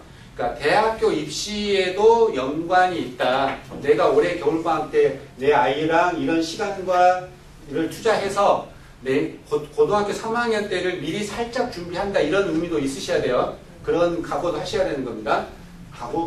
예, 그런 의미가 있으시다는 거죠. 그래서 이런 거 뭐냐면 지금 이번 기회를 통해서 뭘 봐야 되냐면요. 그러니까 자기소개서에서 좋은 인상을 받는 건 뭐냐면 키워드가 두 가지예요. 일관성하고 지속성. 일관성과 지속성이에요. 한 방향으로 얼만큼 꾸준하게 갖는가 이런 부분이에요. 이런 부분이 자기소개서에는 굉장히 영향을 많이 받습니다. 그래서 여기 이제 그렇기 때문에 당장 내일 모레 학교가 문제가 아니라 진로나 진학이나 이런 것들하고 관계가 있는 거예요. 그래서 이제 이 홀랜드 진로 검사 내지는 뭐라 그러죠? 리아스액 진로 검사 뭐 이런 것들 이야기 들어보셨을 거예요. 학교에서 이런 거 뒷담 많이 하거든요. 애들 맨날 이런 거 가져오죠. 무슨 검사 있다고. 네, 그런데 해석은 잘 안 해주죠. 학교에서.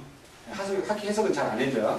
왜냐하면 대이라고 하기 때문에. 그런데 이런 것도 심리학에서 이야기할 때는 해석을 1대1로 붙어서 하면 의미가 있긴 있어요. 괜찮긴 해요. 그런데 현실적으로는 이런 것보다도 만나가지고 이야기하는 게 더 효율적이라는 거예요. 현실에서는. 지금 현실에서는.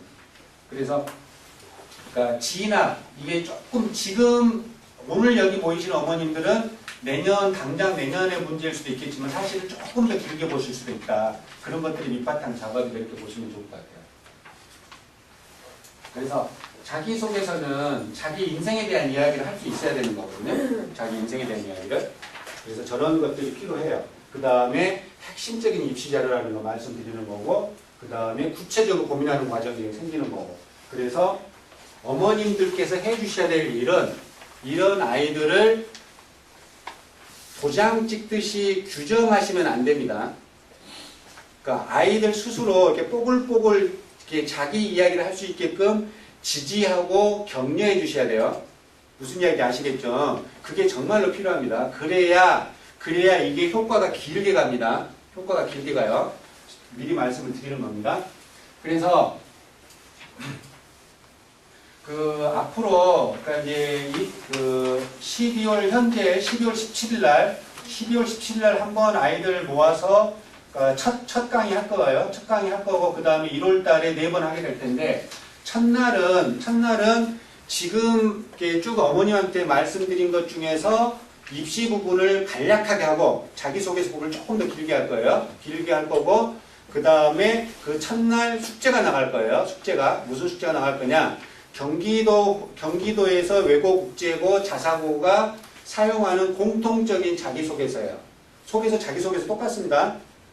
똑같아요. 그 자기소개서를 그냥 써오는 거. 얘들 입장에서 아무 생각 없이 그냥 써오는 거. 그게 숙제로 나갈 예정이에요. 그래서 그런 거 할 예정이고, 그래서 첫 번째 시간은 일단은 자기소개서에 관한 조금 리뷰를 하고, 그야말로 자기소개를 하고, 자기소개서에 어떻더라 이런 이야기 할 거고, 그 다음에 두 번째, 세 번째는 자기 자신에 대한 발견, 차이점, 특별한 점, 독특한 점, 이런 쪽에 중점을 둘 거고, 세 번째는 그래서 네가 만약에 대학을 간다면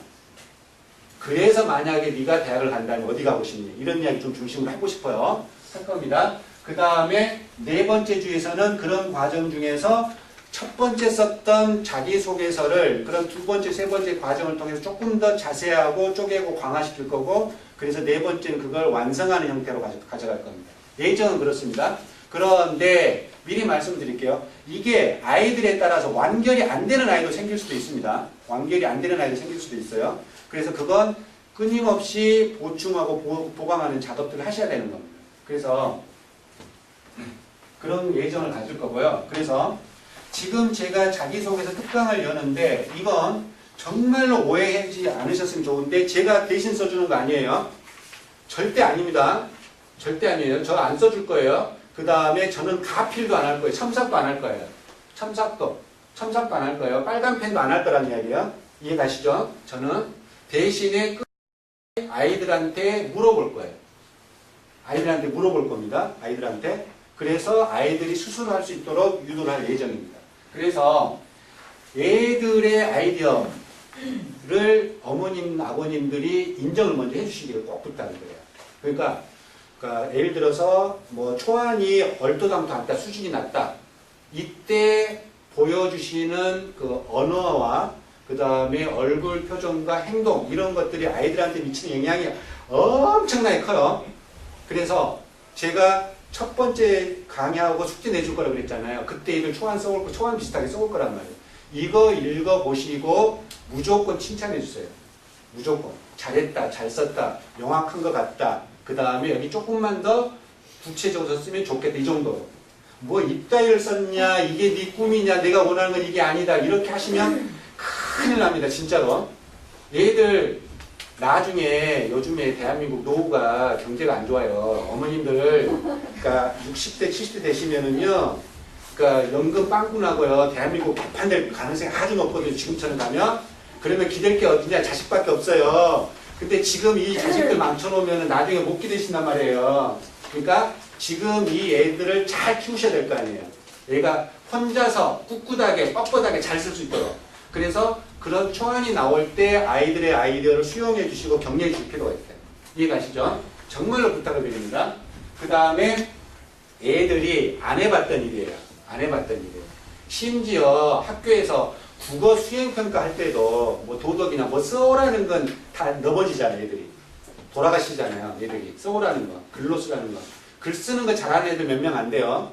글로 쓰라는 거. 말은 애들이 요즘 좀 잘하죠. 춤추라 그러면 잘하고. 그런데 글로 쓰라고 하면은 정말로 속된 표현을 써서 미치고 펄짝 뛰고 환장할 거예요.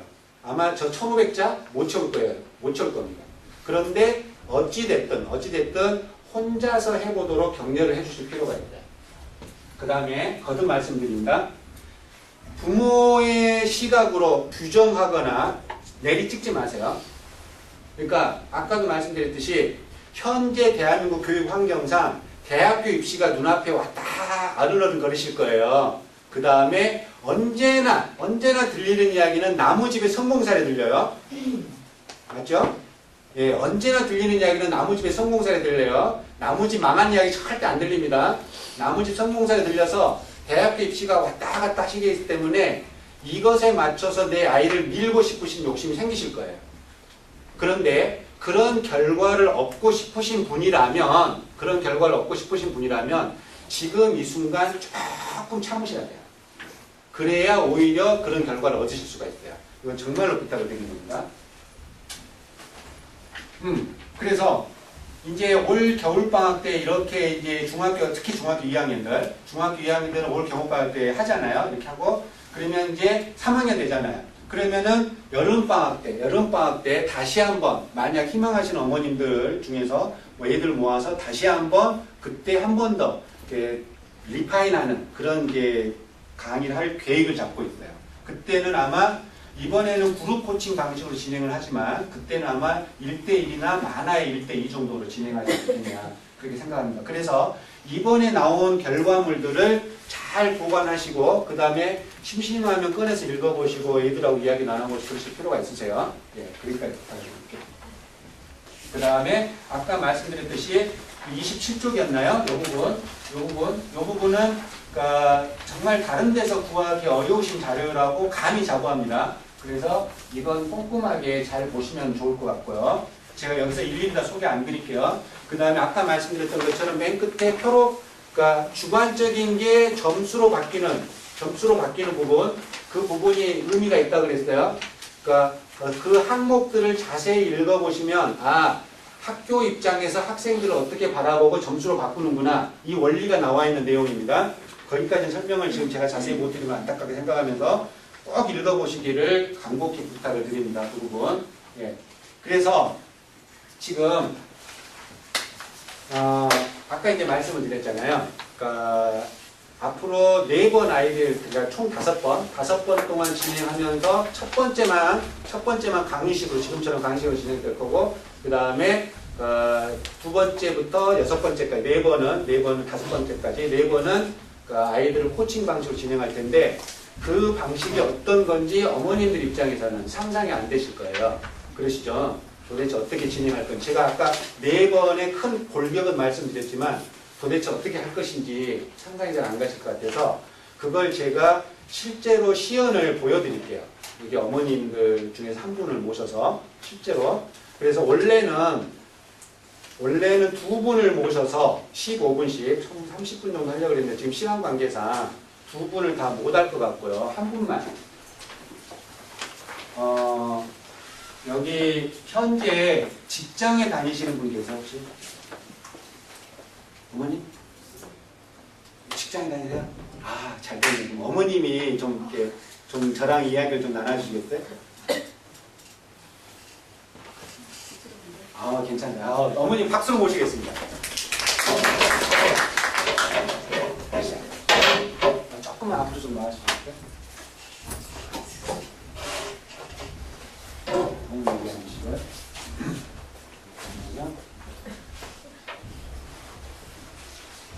제가 시간을 재야 돼서 핸드폰을 꺼내겠습니다. 지금 이제 그 어머님은 이제 어떤 분이시냐면, 그러니까 현재 회사에서 이렇게 갖고 계신 능력을 더 키우고 싶으시거나 아니면은 본인도 모르는 어떤 잠재 능력이 혹시 있는데 그런 걸 찾고 싶어하는 그런 생각을 갖고 계신 분이라고 가정을 해도 되겠습니까?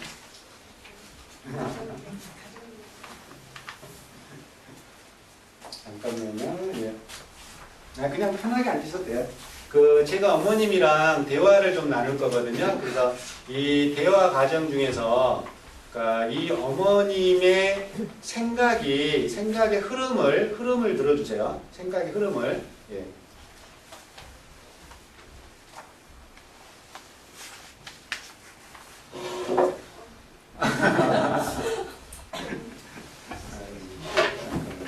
잠깐만요, 어머님. 천천히 하겠습니다. 불편하세요? 아, 그러시구나. 어떻게 하면 긴장을 좀 풀어드릴 수 있을까요? 네?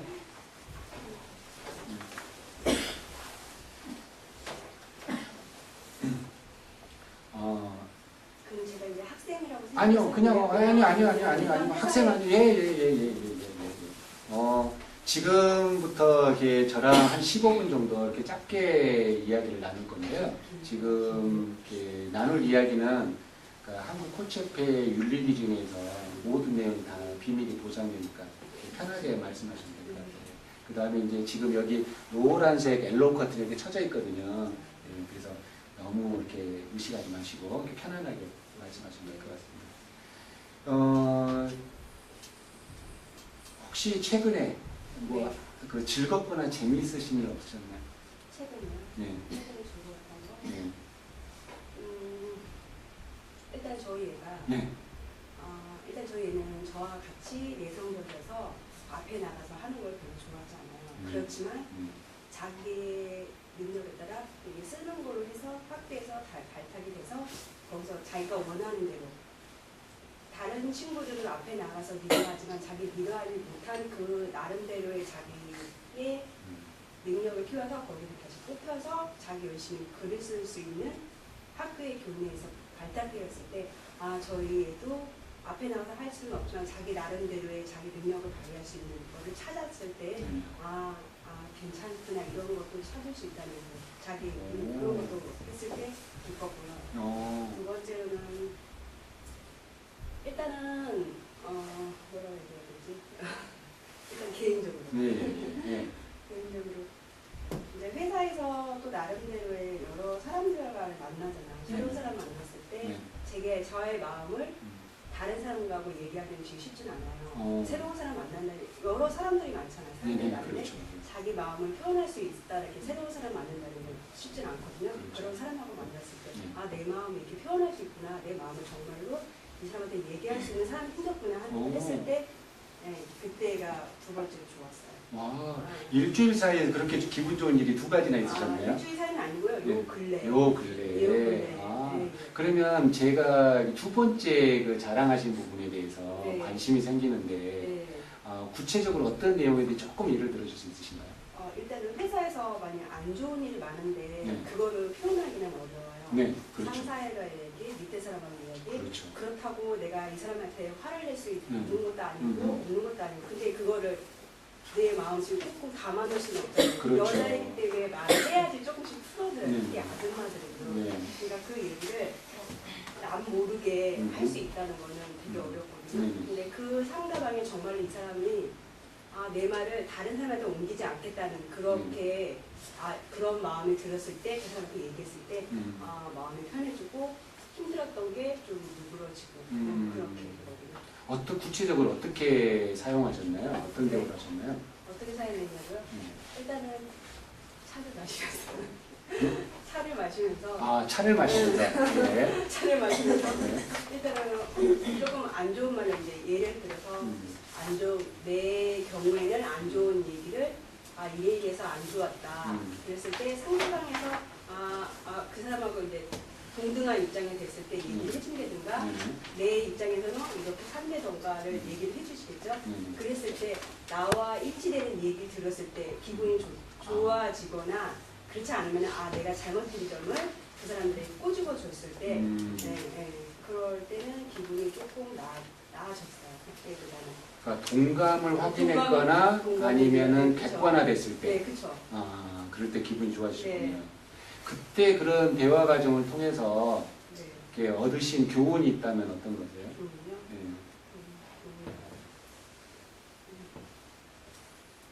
갑자기 교훈. 근데 교훈은 어떻게 제 기준에서 네. 교훈은요. 그렇죠. 네.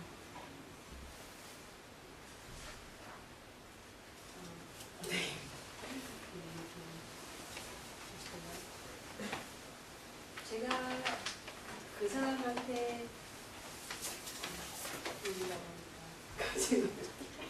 얻게 되었던 그런 뭐라고 해야 되는데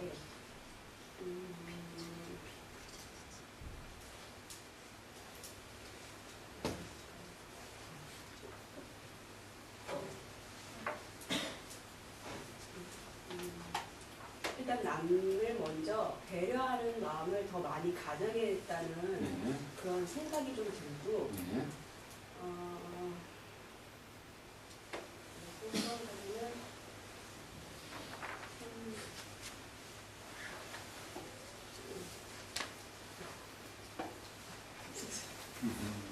일단 거기까지. 그러세요? 예. 지금 이렇게 그 느낌이 어떠세요? 이런 저한테 이런 질문을 받으시니까. 일단은 좀 조금 쑥스럽기도 하고요. 네. 이게 지금 지나간 일인데 한 번 더 생각하게 됐고 한 번 더 생각하게 됐고. 네, 그다음에 그걸로 인해서 사람들한테 얘기하는 거잖아요. 네네, 그렇죠. 아유, 그래도 그런 쑥스러움을 극복하시고 이렇게 저랑 이야기를 해주셔서 감사합니다. 예. 그러면 지금 혹시 회사에서 그 어떤 영역의 일을 하고 계신지 말씀해 주시죠. 저는 영역이라고 하면은 저는 병원 쪽에서 일을 하기 때문에 많은 사람들을 만나게 되잖아요. 네네. 만나게 되기 때문에 자기의 얼굴이나 표현은 하면 안 되잖아요. 근데 일단은 고객 입장이니까 저는 가까이라고 생각하지 말고 고객 입장에서 내 마음을 감춰야 되고 더 이상 이렇게 서비스 쪽으로 네네네. 해야 되니까 네. 그런 부분에서 되게 많이 힘들거든요. 감정 노동을 그렇죠, 말씀하시는 그렇죠. 거죠. 제가 화를 내서도 안 되고 네. 내가 아무리 잘해서도 화를 내서는 안 되고 상대방 입장에서 생각을 해야 되고 그렇죠. 그런데 그게 많거든요. 그러면 그게 가장 큰 어려움이어서 해결하고 싶으신 건가요? 그렇죠. 그러면 그거에 관해서 이야기 좀 나눠도 될까요? 예. 그러면 그런 감정 노동을 겪으시면서 그 어떤 상태가 되면은 가장 이렇게 바람직하실 거라고 생각하세요? 감정도 예. 그러니까 어머님 몸이나 마음이 어떻게 변했으면 가장 행복하실 것 같으세요? 일단은요. 네. 제가 일단은 사회생활 해보니까 집안에서의 편안하고 그런 그러니까 집안에 아무 일이 없거나 이제 애들 문제도 없고 그냥 집안에서 편안해야지 병원에서 이루어지고요. 네. 그다음에 병원에서 교육하는 좋아야지 이제 환자 입장에서 편안하게 대해줄 수 있어요. 교육하기 별로 좋지 않으면 환자 내 마음이 불편하기 때문에 환자한테나 다른 그렇죠. 사람한테도 친구들한테도 네. 안 좋게 되더라고요. 네, 그렇죠.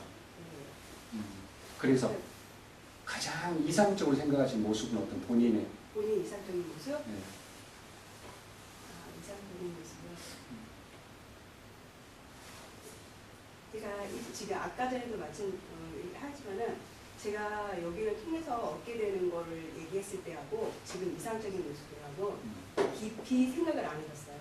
그렇죠. 지금 아까 전에도 지금 내가 이거를 통해서 얻게 되는 거하고 지금 이상적인 모습에 대해서 제가 아직 깊게 생각해보지 않았던 그래서 지금 제가 당황하게 되거든요. 지금 현재 일어난 일은 제가 일상생활에서 해왔던 거기 때문에 빨리빨리 발생하는데 지금 그거에 대해서는 아직 깊이 생각을 안 해본 것 같아요.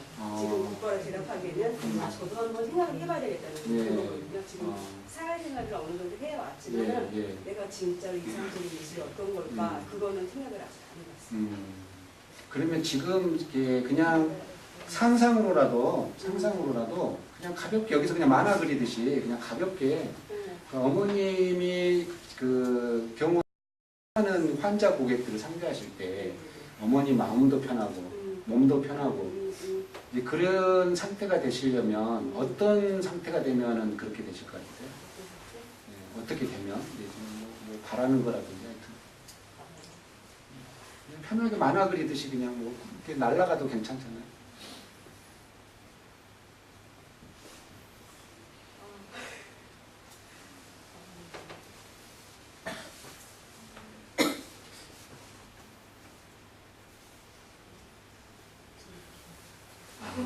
막막하세요. 예. 그러시면 이야기를 조금 바꾸겠습니다. 그 어머님이 회사에서 발휘하셔야 될 능력 중에서 가장 중요한 그 업무 역량 중에서 가장 중요한 역량은 어떤 건가요? 예.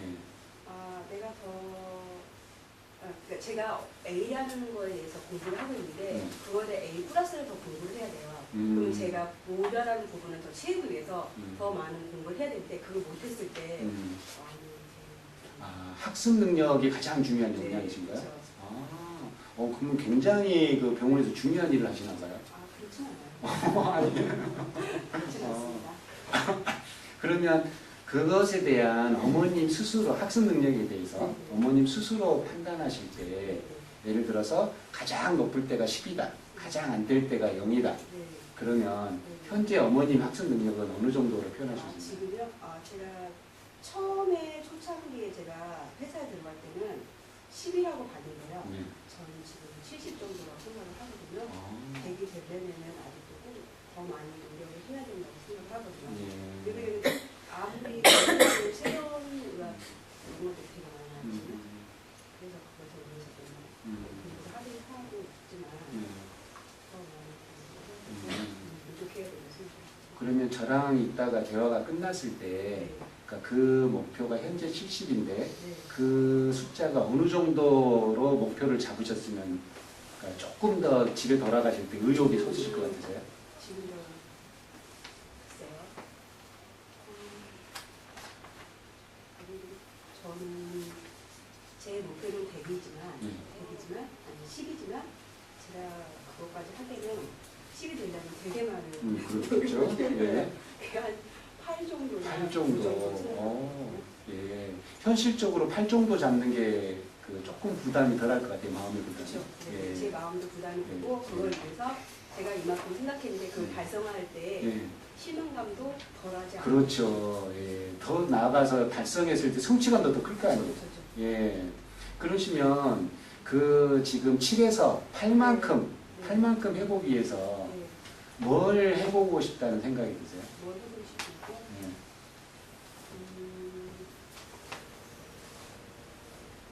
일단은 공부를 해보고 싶고 다른 사람과의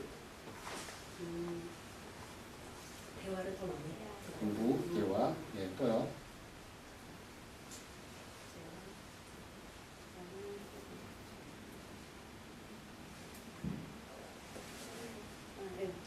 요 두 가지 정도면 예, 7에서 8 정도 올라가는데 무난할까요? 일단 제 기준에. 어머니 기준에. 네. 그러면 이 두 가지 말고 여태까지 한 번도 안 해봤던 다른 방법 혹시 없을까요? 한 번도 안 해봤던 방법? 예, 7에서 8로 가는 게. 있겠죠. 이걸 포기하고 다른 공부를 하겠죠. 만약에 지금 제가 해왔던 거 말고 일단은 여기를 병원을 그만두고 더 나은 이거를 위해서 더 미래를 위해서 더 투자를 하는 시간을 투자한다던가 일단은 여기에 적고 더 공부를 해가지고 더 투자를 해서 더 많은 일단 1, 2년간은 더 공부를 한 다음에 다시 들어가서 할 수도 있겠죠. 이렇게 구체적인 내용성은 잘 모르겠지만 굉장히 좀 과격한 방법인 것 같아요. 방법은 일단은 그 말을 두고 더 공부를 한 다음에 음. 더 큰 병원을 간다던가 네. 이거하고 비슷한 계열의 회사를 취업을 할 수도 있겠죠. 방금 그 이야기를 다른 사람한테 혹시 해보신 적 아, 있으신가요? 해본 적이 있냐고요? 예. 아, 예. 아, 그랬어요. 있는데 예. 반대를 합니다. 아, 그러세요.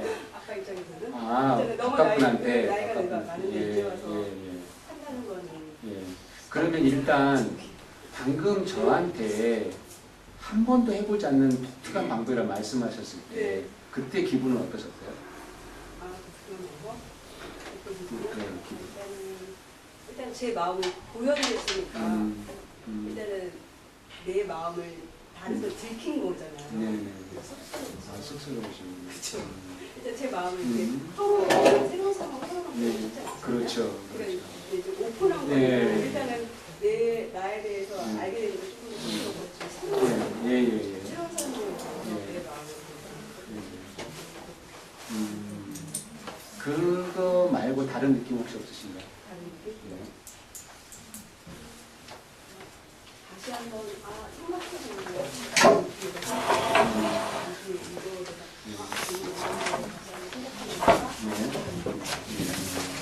그러시면 마지막으로 조금 정리를 하자면 그런 방법 중에서 지금 뭔가를 선택을 한다면 어떤 방법이 가장 선택하고 싶어요? 어떤 방법이요?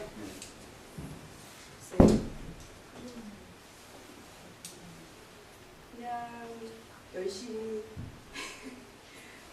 7%를 하기 위해서 7과 8을 하기 위해서 열심히 더 노력하는 수밖에 없다고 생각을 하죠. 새로운 각오인가요? 아니면은 했던 생각이세요? 했던 생각이죠. 했던 생각이세요. 예, 그런 부분들의 명쾌함이 조금 더 강해지신. 그렇죠. 네, 네. 예. 이걸 그럼- 하기에는 그거를 이제 포기하고 하기에는 시간이든지 네. 투자라든지 아 정말 이 길을 계속 가야 되나 뭐 그런 여러 가지 생각을 해야 되는 거예요. 그러면 이 짧은 대화를 좀 마치려고 그러는데요. 지금 저랑 이렇게 이야기하시면서 네. 새롭게 깨달으신 거나 뭐 이렇게 도움이 되신 부분이 있으시다면 좀 정리해 주시면 뭐가 될까요? 저에 대해서 한 번 더 생각하는 거니까 네. 그거고요. 깨달음이란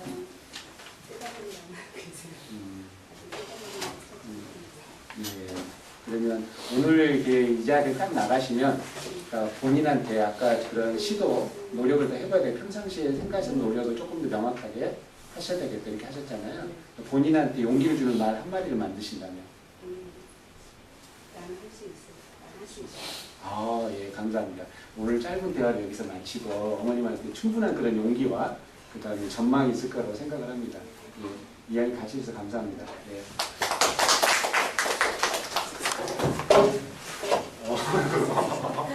정말 감사합니다.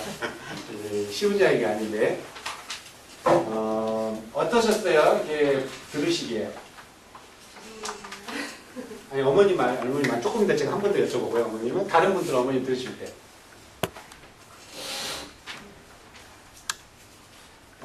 그러면 이제 어머님한테 조금 죄송하지만 조금만 더 이렇게 느낌이 어떠셨어요? 이렇게 이야기를 하시는 거. 일단은 제가 만약에 저희 애가 그거 면접관 앞에서 얘기한다는 거는 되게 이제 힘들 거라고 생각을 하고요. 네. 왜냐면 그래도 저희 애도 얼마나 많이 떨리겠어요. 네. 그렇죠? 새로운 사람 앞에서 아 내가 이걸로 이 학교에 입학을 할까 말까 하는 그거잖아요. 면접이 참 중요하잖아요. 그걸로 해서 내 말을 어떻게 해야 될까 그런 거에 대해서 많이 생각하게 할 것 같고요. 많이 떨 것 같아요. 저도 지금 많이 떨리고 그러셨구나. 예. 있어요. 그다음 본인에 대한 느낌은요. 그러니까 사고 방식에 대한 느낌은 어떠신가요?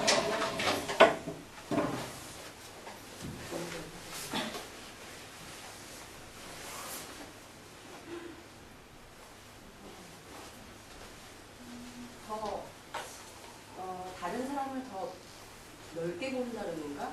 뭐라고 얘기해야 될지 모르겠네요.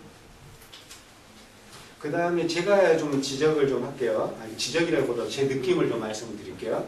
그러니까 일단은 지금 그러니까 업무 역량에서 그러니까 본인한테 가장 중요하다고 판단하는 게 학습 역량인데 그것을 향상시킬 수 있는 방법에 대해서 굉장히 좁게 생각을 하셨고요.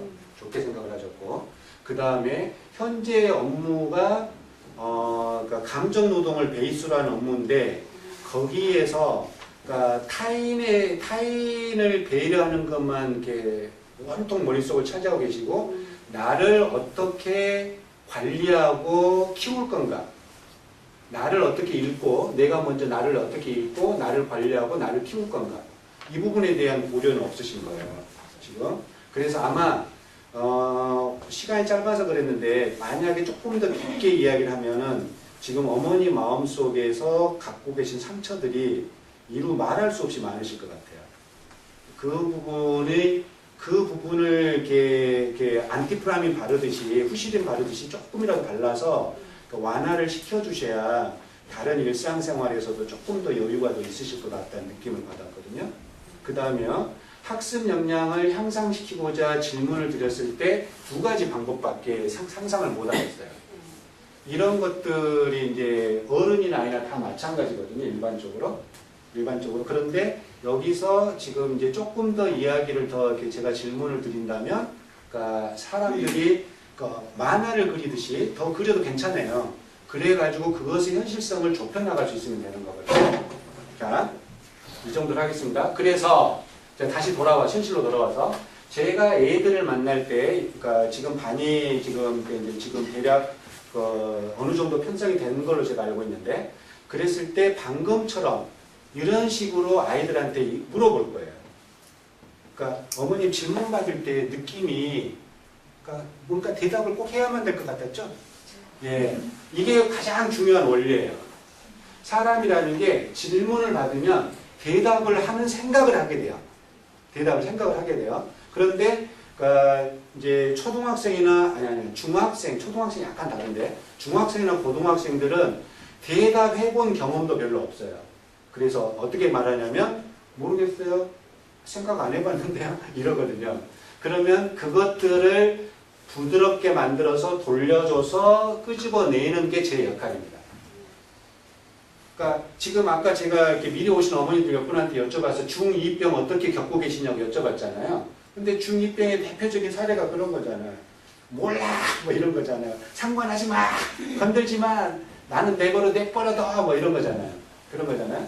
그래서 이제 그런 것들이 그런 것들을 특히 이제 자의식이 높고 그 다음에 공부는 잘하는데 목표가 없는 아이들일수록 그런 경향이 강해요.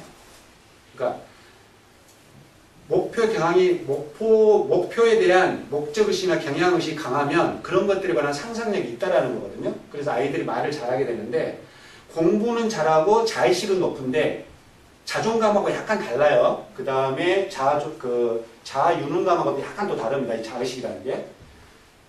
약간 다른데 하여튼 어쨌거나 그런 아이들인데 목표의식이 없는 경우, 이런 경우 이걸 연결시키려고 누군가가 옆에서 쳐다보거나 말 걸거나 개입하면은 엄청나게 싫어야죠.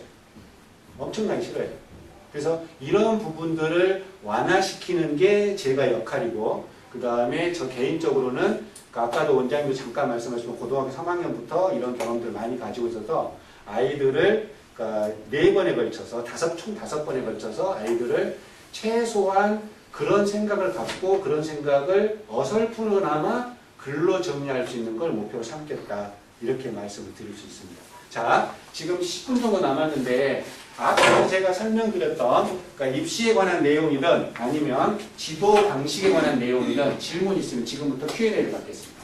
자유롭게 편안하게.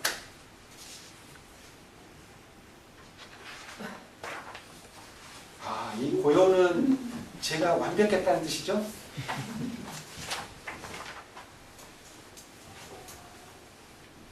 어머니 뭐 이제 머뭇거리시는 눈치신데. 별로 아이가 가고 싶어하는 학교가 있는데 네. 아이가 노력을 안 하기 때문에 그만큼 실력이 안 되기 때문에 네. 여쭤보고 싶은데 여쭤보기가 참 그래요. 네. 그러니까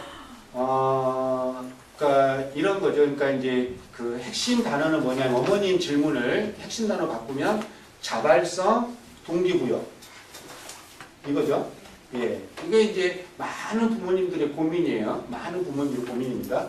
그런데 일단 요 부분을 그러니까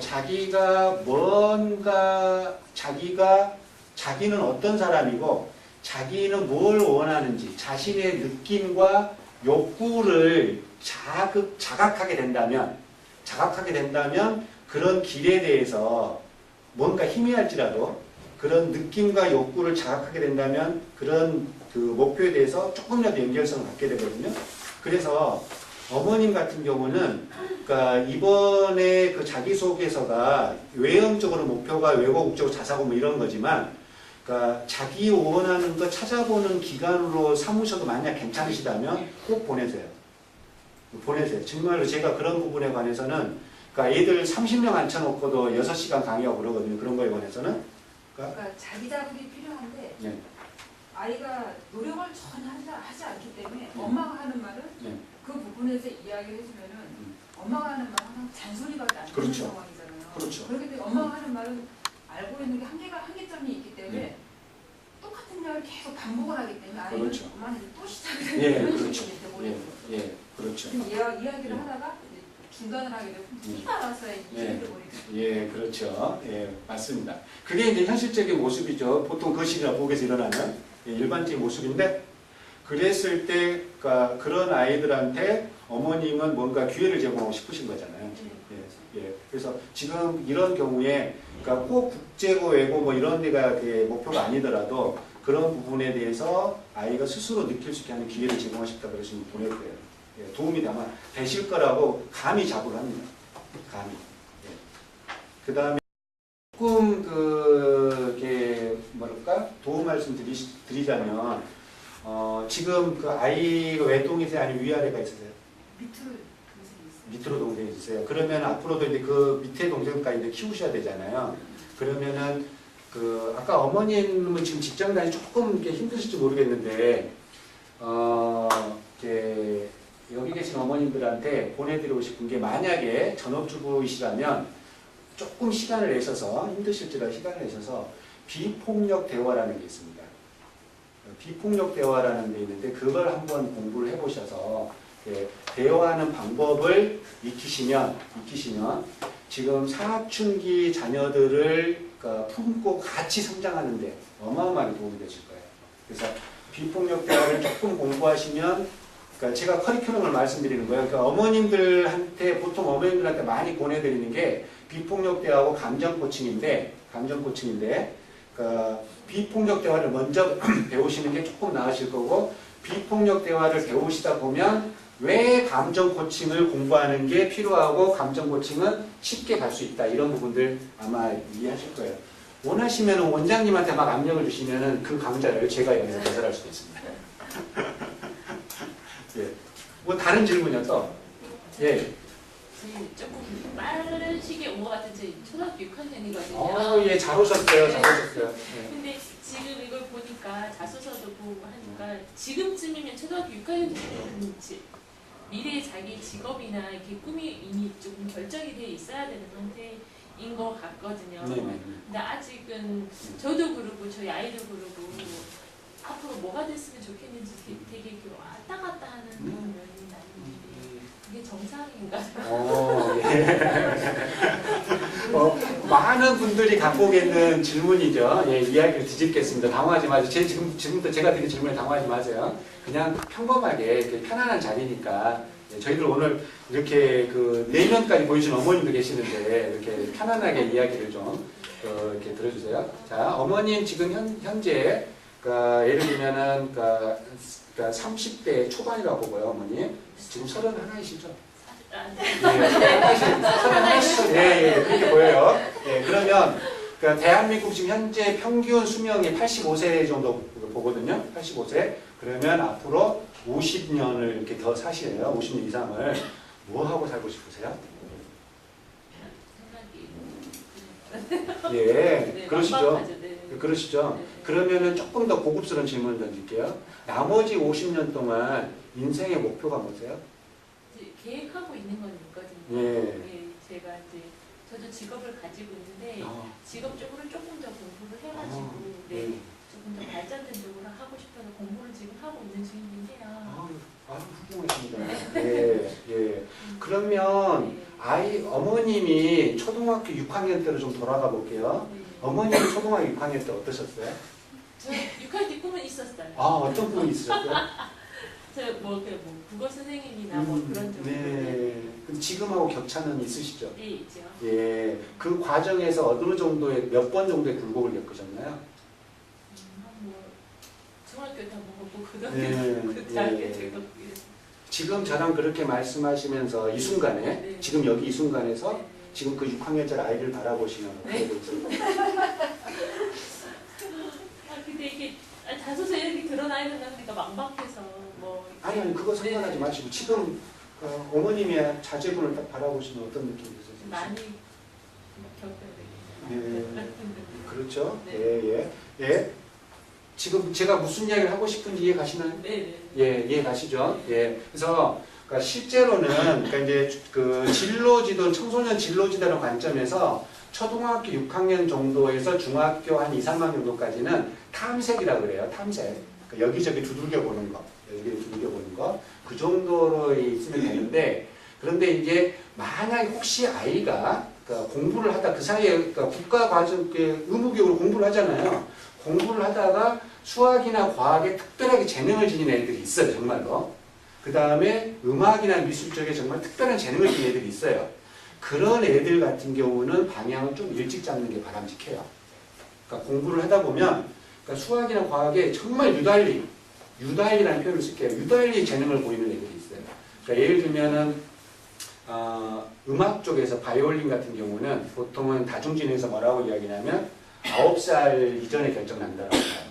9살 이전에. 그래서 바이올린 배우들 같은 경우 9살에 쟤 웬만큼 켜네? CD 한번 녹음해볼까? 이런 이야기 들으면 전 재산을 때려박아서 키워야 되고 뭐 그냥 보통 한다 그러면 그냥 취미 생활을 시키는 게 낫다 뭐 이런 게 이제 그 우스갯 이야기가 있어요. 우스갯 이야기가. 수학과학 쪽도 만약에 혹시 재능이 있으면 미리 좀 이렇게 잡는 게 바람직해요. 수학과학 쪽도. 근데 그렇지 않는 나머지 98% 아이들 같은 경우는 탐색 과정이 필요하고요. 탐색 과정 중에 몸으로 경험하는 게 굉장히 바람직해요. 몸으로 경험하는 되도록이면 많이 다양하게. 그래서 그 서둘지 마시고요. 근데 그 현실적으로 대한민국 교육 환경 속에서 이놈의 대학교가 문제란 말이에요. 대학교 가려면 대학교 과에 근접한 발상을 좀 하고 있는 게 바람직해요. 그러면 적어도 고등학교 한 1학년 때쯤 되면 어느 정도 과는 내가 좀 이렇게 스펙트럼 이 정도 대충 이 정도는 가는 게 바람직할 것 같다라고 좀 정해놓는 게 바람직해요. 그러면 대학교 가는 게 좀 편하고요. 근데 지금 이 나이에 우리들 다 인정하듯이 전공 가지고 이렇게 먹고 살거나 이런 사람이 별로 없잖아요. 네?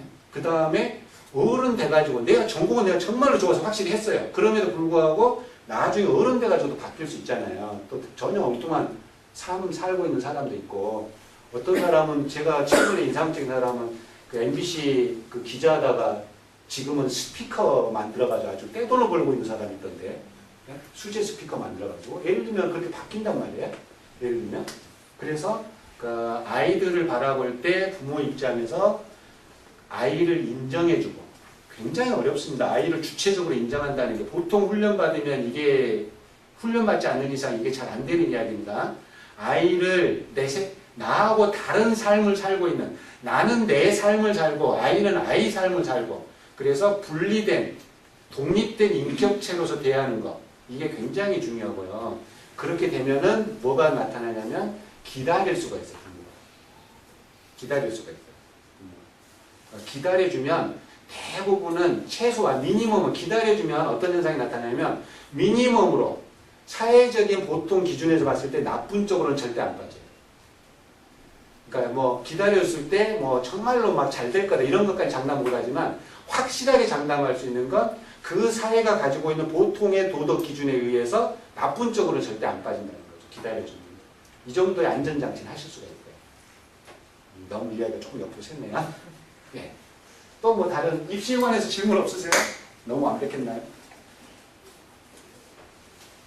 아니 그 자소서의 경시 내역이나 그런 게 다 금기돼야 된다면 그렇죠. 네, 뭐 엄마들 사이는 그래도 면접 볼 때는 그게 다 나온다. 그래서 이제 그런 걸 다 이제 딴다고 그러는데 그게 정말 맞는 말인지 네. 저도 썰이 굉장히 많죠. 썰이 많죠. 일단 명확하게 아까도 말씀드렸듯이 자소서는 안 되죠. 네, 네. 그런데 자기 표현을 그래서 그러니까 면접에 딱 들어가면 그러니까 자기소도 그렇고요. 면접도 그렇고요. 결국은 나는 남하고 어떻게 다른가 이 차별성을 나타내야 돼요. 나는 얼마나 유일한가. 유니크. 나하고 남은 얼마나 다른가. 이 부분을 드러내야 된다는 거예요. 그래서 아까도 이제 제가 어머님과 계속 말씀드렸듯이 그러니까 질문을 이렇게 그런 식으로 할 거예요. 너는 도대체 남하고 뭐가 다르냐. 그 사례를 찾아낼 거예요. 사례를. 되도록이면 많이. 그래야 글쓰기가 편하거든요. 그래서 그런 것들이 풍부하게 가지고 있는 아이들은 면접 장소에 들어갔을 때 차별성, 다름, 유니크함, 독특함 이런 부분을 말할 게 있잖아요. 근데 그런 것들이 없으니까 저 토익 봤는데요. 중학교 2학년 때 자그마치 800점 맞았어요. 이런 얘기 하게 된단 말이에요. 그런 게 없으니까. 그런데 하다하다가 고르다 못 고르면 그런 애들 골라주죠. 왜냐하면 학교 입장에서 편하니까. 그러지 않겠어요? 학교 입장에 그런 애들 가르치기 편하거든요. 교사 입장에서. 그런데 그런 부분들이 그러니까 후순위라는 거죠. 후순위. 그래서 썰은 그런 게 완강합니다만은 그러니까 면접을 돌파하는 전공법은 나는 도대체 남하고 얼마나 다른가. 유일한가. 왜냐하면 이건 어떤 철학적인 원리 때문에 그러냐면 모든 인간은요. 한 명 한 명이 다 달라요. 독특해요. 그 다음에 예를 들어서 16살 정도 되잖아요. 중학교 3학년이면 16년 동안 살아오는 동안 얘네들이 가지고 있는 개별의 경험이 엄청나게 스펙트럼이 달라요. 그래서 너만이 가지고 있는 독특함이 뭐냐 이걸 물어보면 나와요. 경험들이 나와요. 그런 것들을 자랑할 수 있게끔 해줘요. 그렇게 됩니다. 그래서 그러니까 썰에 의하면 그런 부분이 있는데 그런 부분 없다고 그런 부분 만들려고 애를 돌리면 애가 망가집니다. 그래서 그런 부분으로 돌리지 마시고 오히려 그 아이가 가지고 있던 내면의 잠재력이 있어요. 그런 것들을 찾아낼 수 있어요. 이렇게 벌려가지고 아이를 벌려서 그런 것들을 봐주실 수 있도록 노력하셔야 돼요. 부모님들. 그게 어렵죠. 그래서 이제 그 4번에 제가 그래서 이제 실제로는 한 번은 아니고 4번은 이제 글쓰기 관련된 텐데 아까도 제가 미리 말씀드렸듯이 완결된 작품으로 자기소개 안 나올 수도 있다고 말씀드렸잖아요. 그런 건 그렇게 자꾸 이렇게 박스를 열려고 리본을 풀었는데도 불구하고 잘 안 풀린 애들이 있을 수가 있어요. 그런 애들은 조금 미진한 결과가 남을 수도 있습니다. 현실적으로.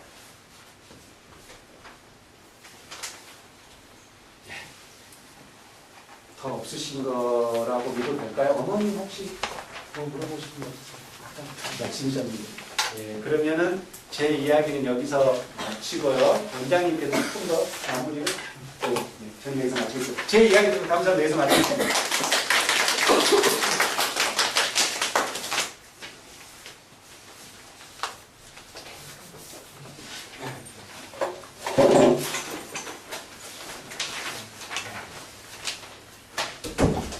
이렇게 도움이 좀 되셨는지 모르겠습니다. 오늘 뭐 오셔서 여기 저희가 이제 아까 일정 그대로 12월 달에 한 번 있고 1월 달에 4번에 이제 그 수업을 하게 되는데요. 다 하시는 건 아니시고요. 오늘 들어보시고 뭐 마음에 들으셔야 될 분들 없어도 있을 거고요. 제가 차후에 어머니한테 예전처럼 아마 개별적으로 어머니들 다시 한번 여쭤볼 거예요. 어머니들 오늘 집에 돌아가셔갖고 아이랑 충분히 상의하시고 또 어머니들 고민을 하셔야 될 부분이 있을 거니까요. 제가 이번 주나 다음 주 내외에서 어머니한테 연락을 드릴 테니까 그때까지 한번 결정해 주셔갖고 제가 어쨌든 다는 못하셔도 분명히 하실 분들이 있을 거라고 생각이 들거든요. 하시게 되면은 최선을 다해서 열심히 해볼게요. 오늘 추운데 너무너무 고생 많으셨고요. 플래너 학원 아이들 맡기셔서 정말 감사합니다.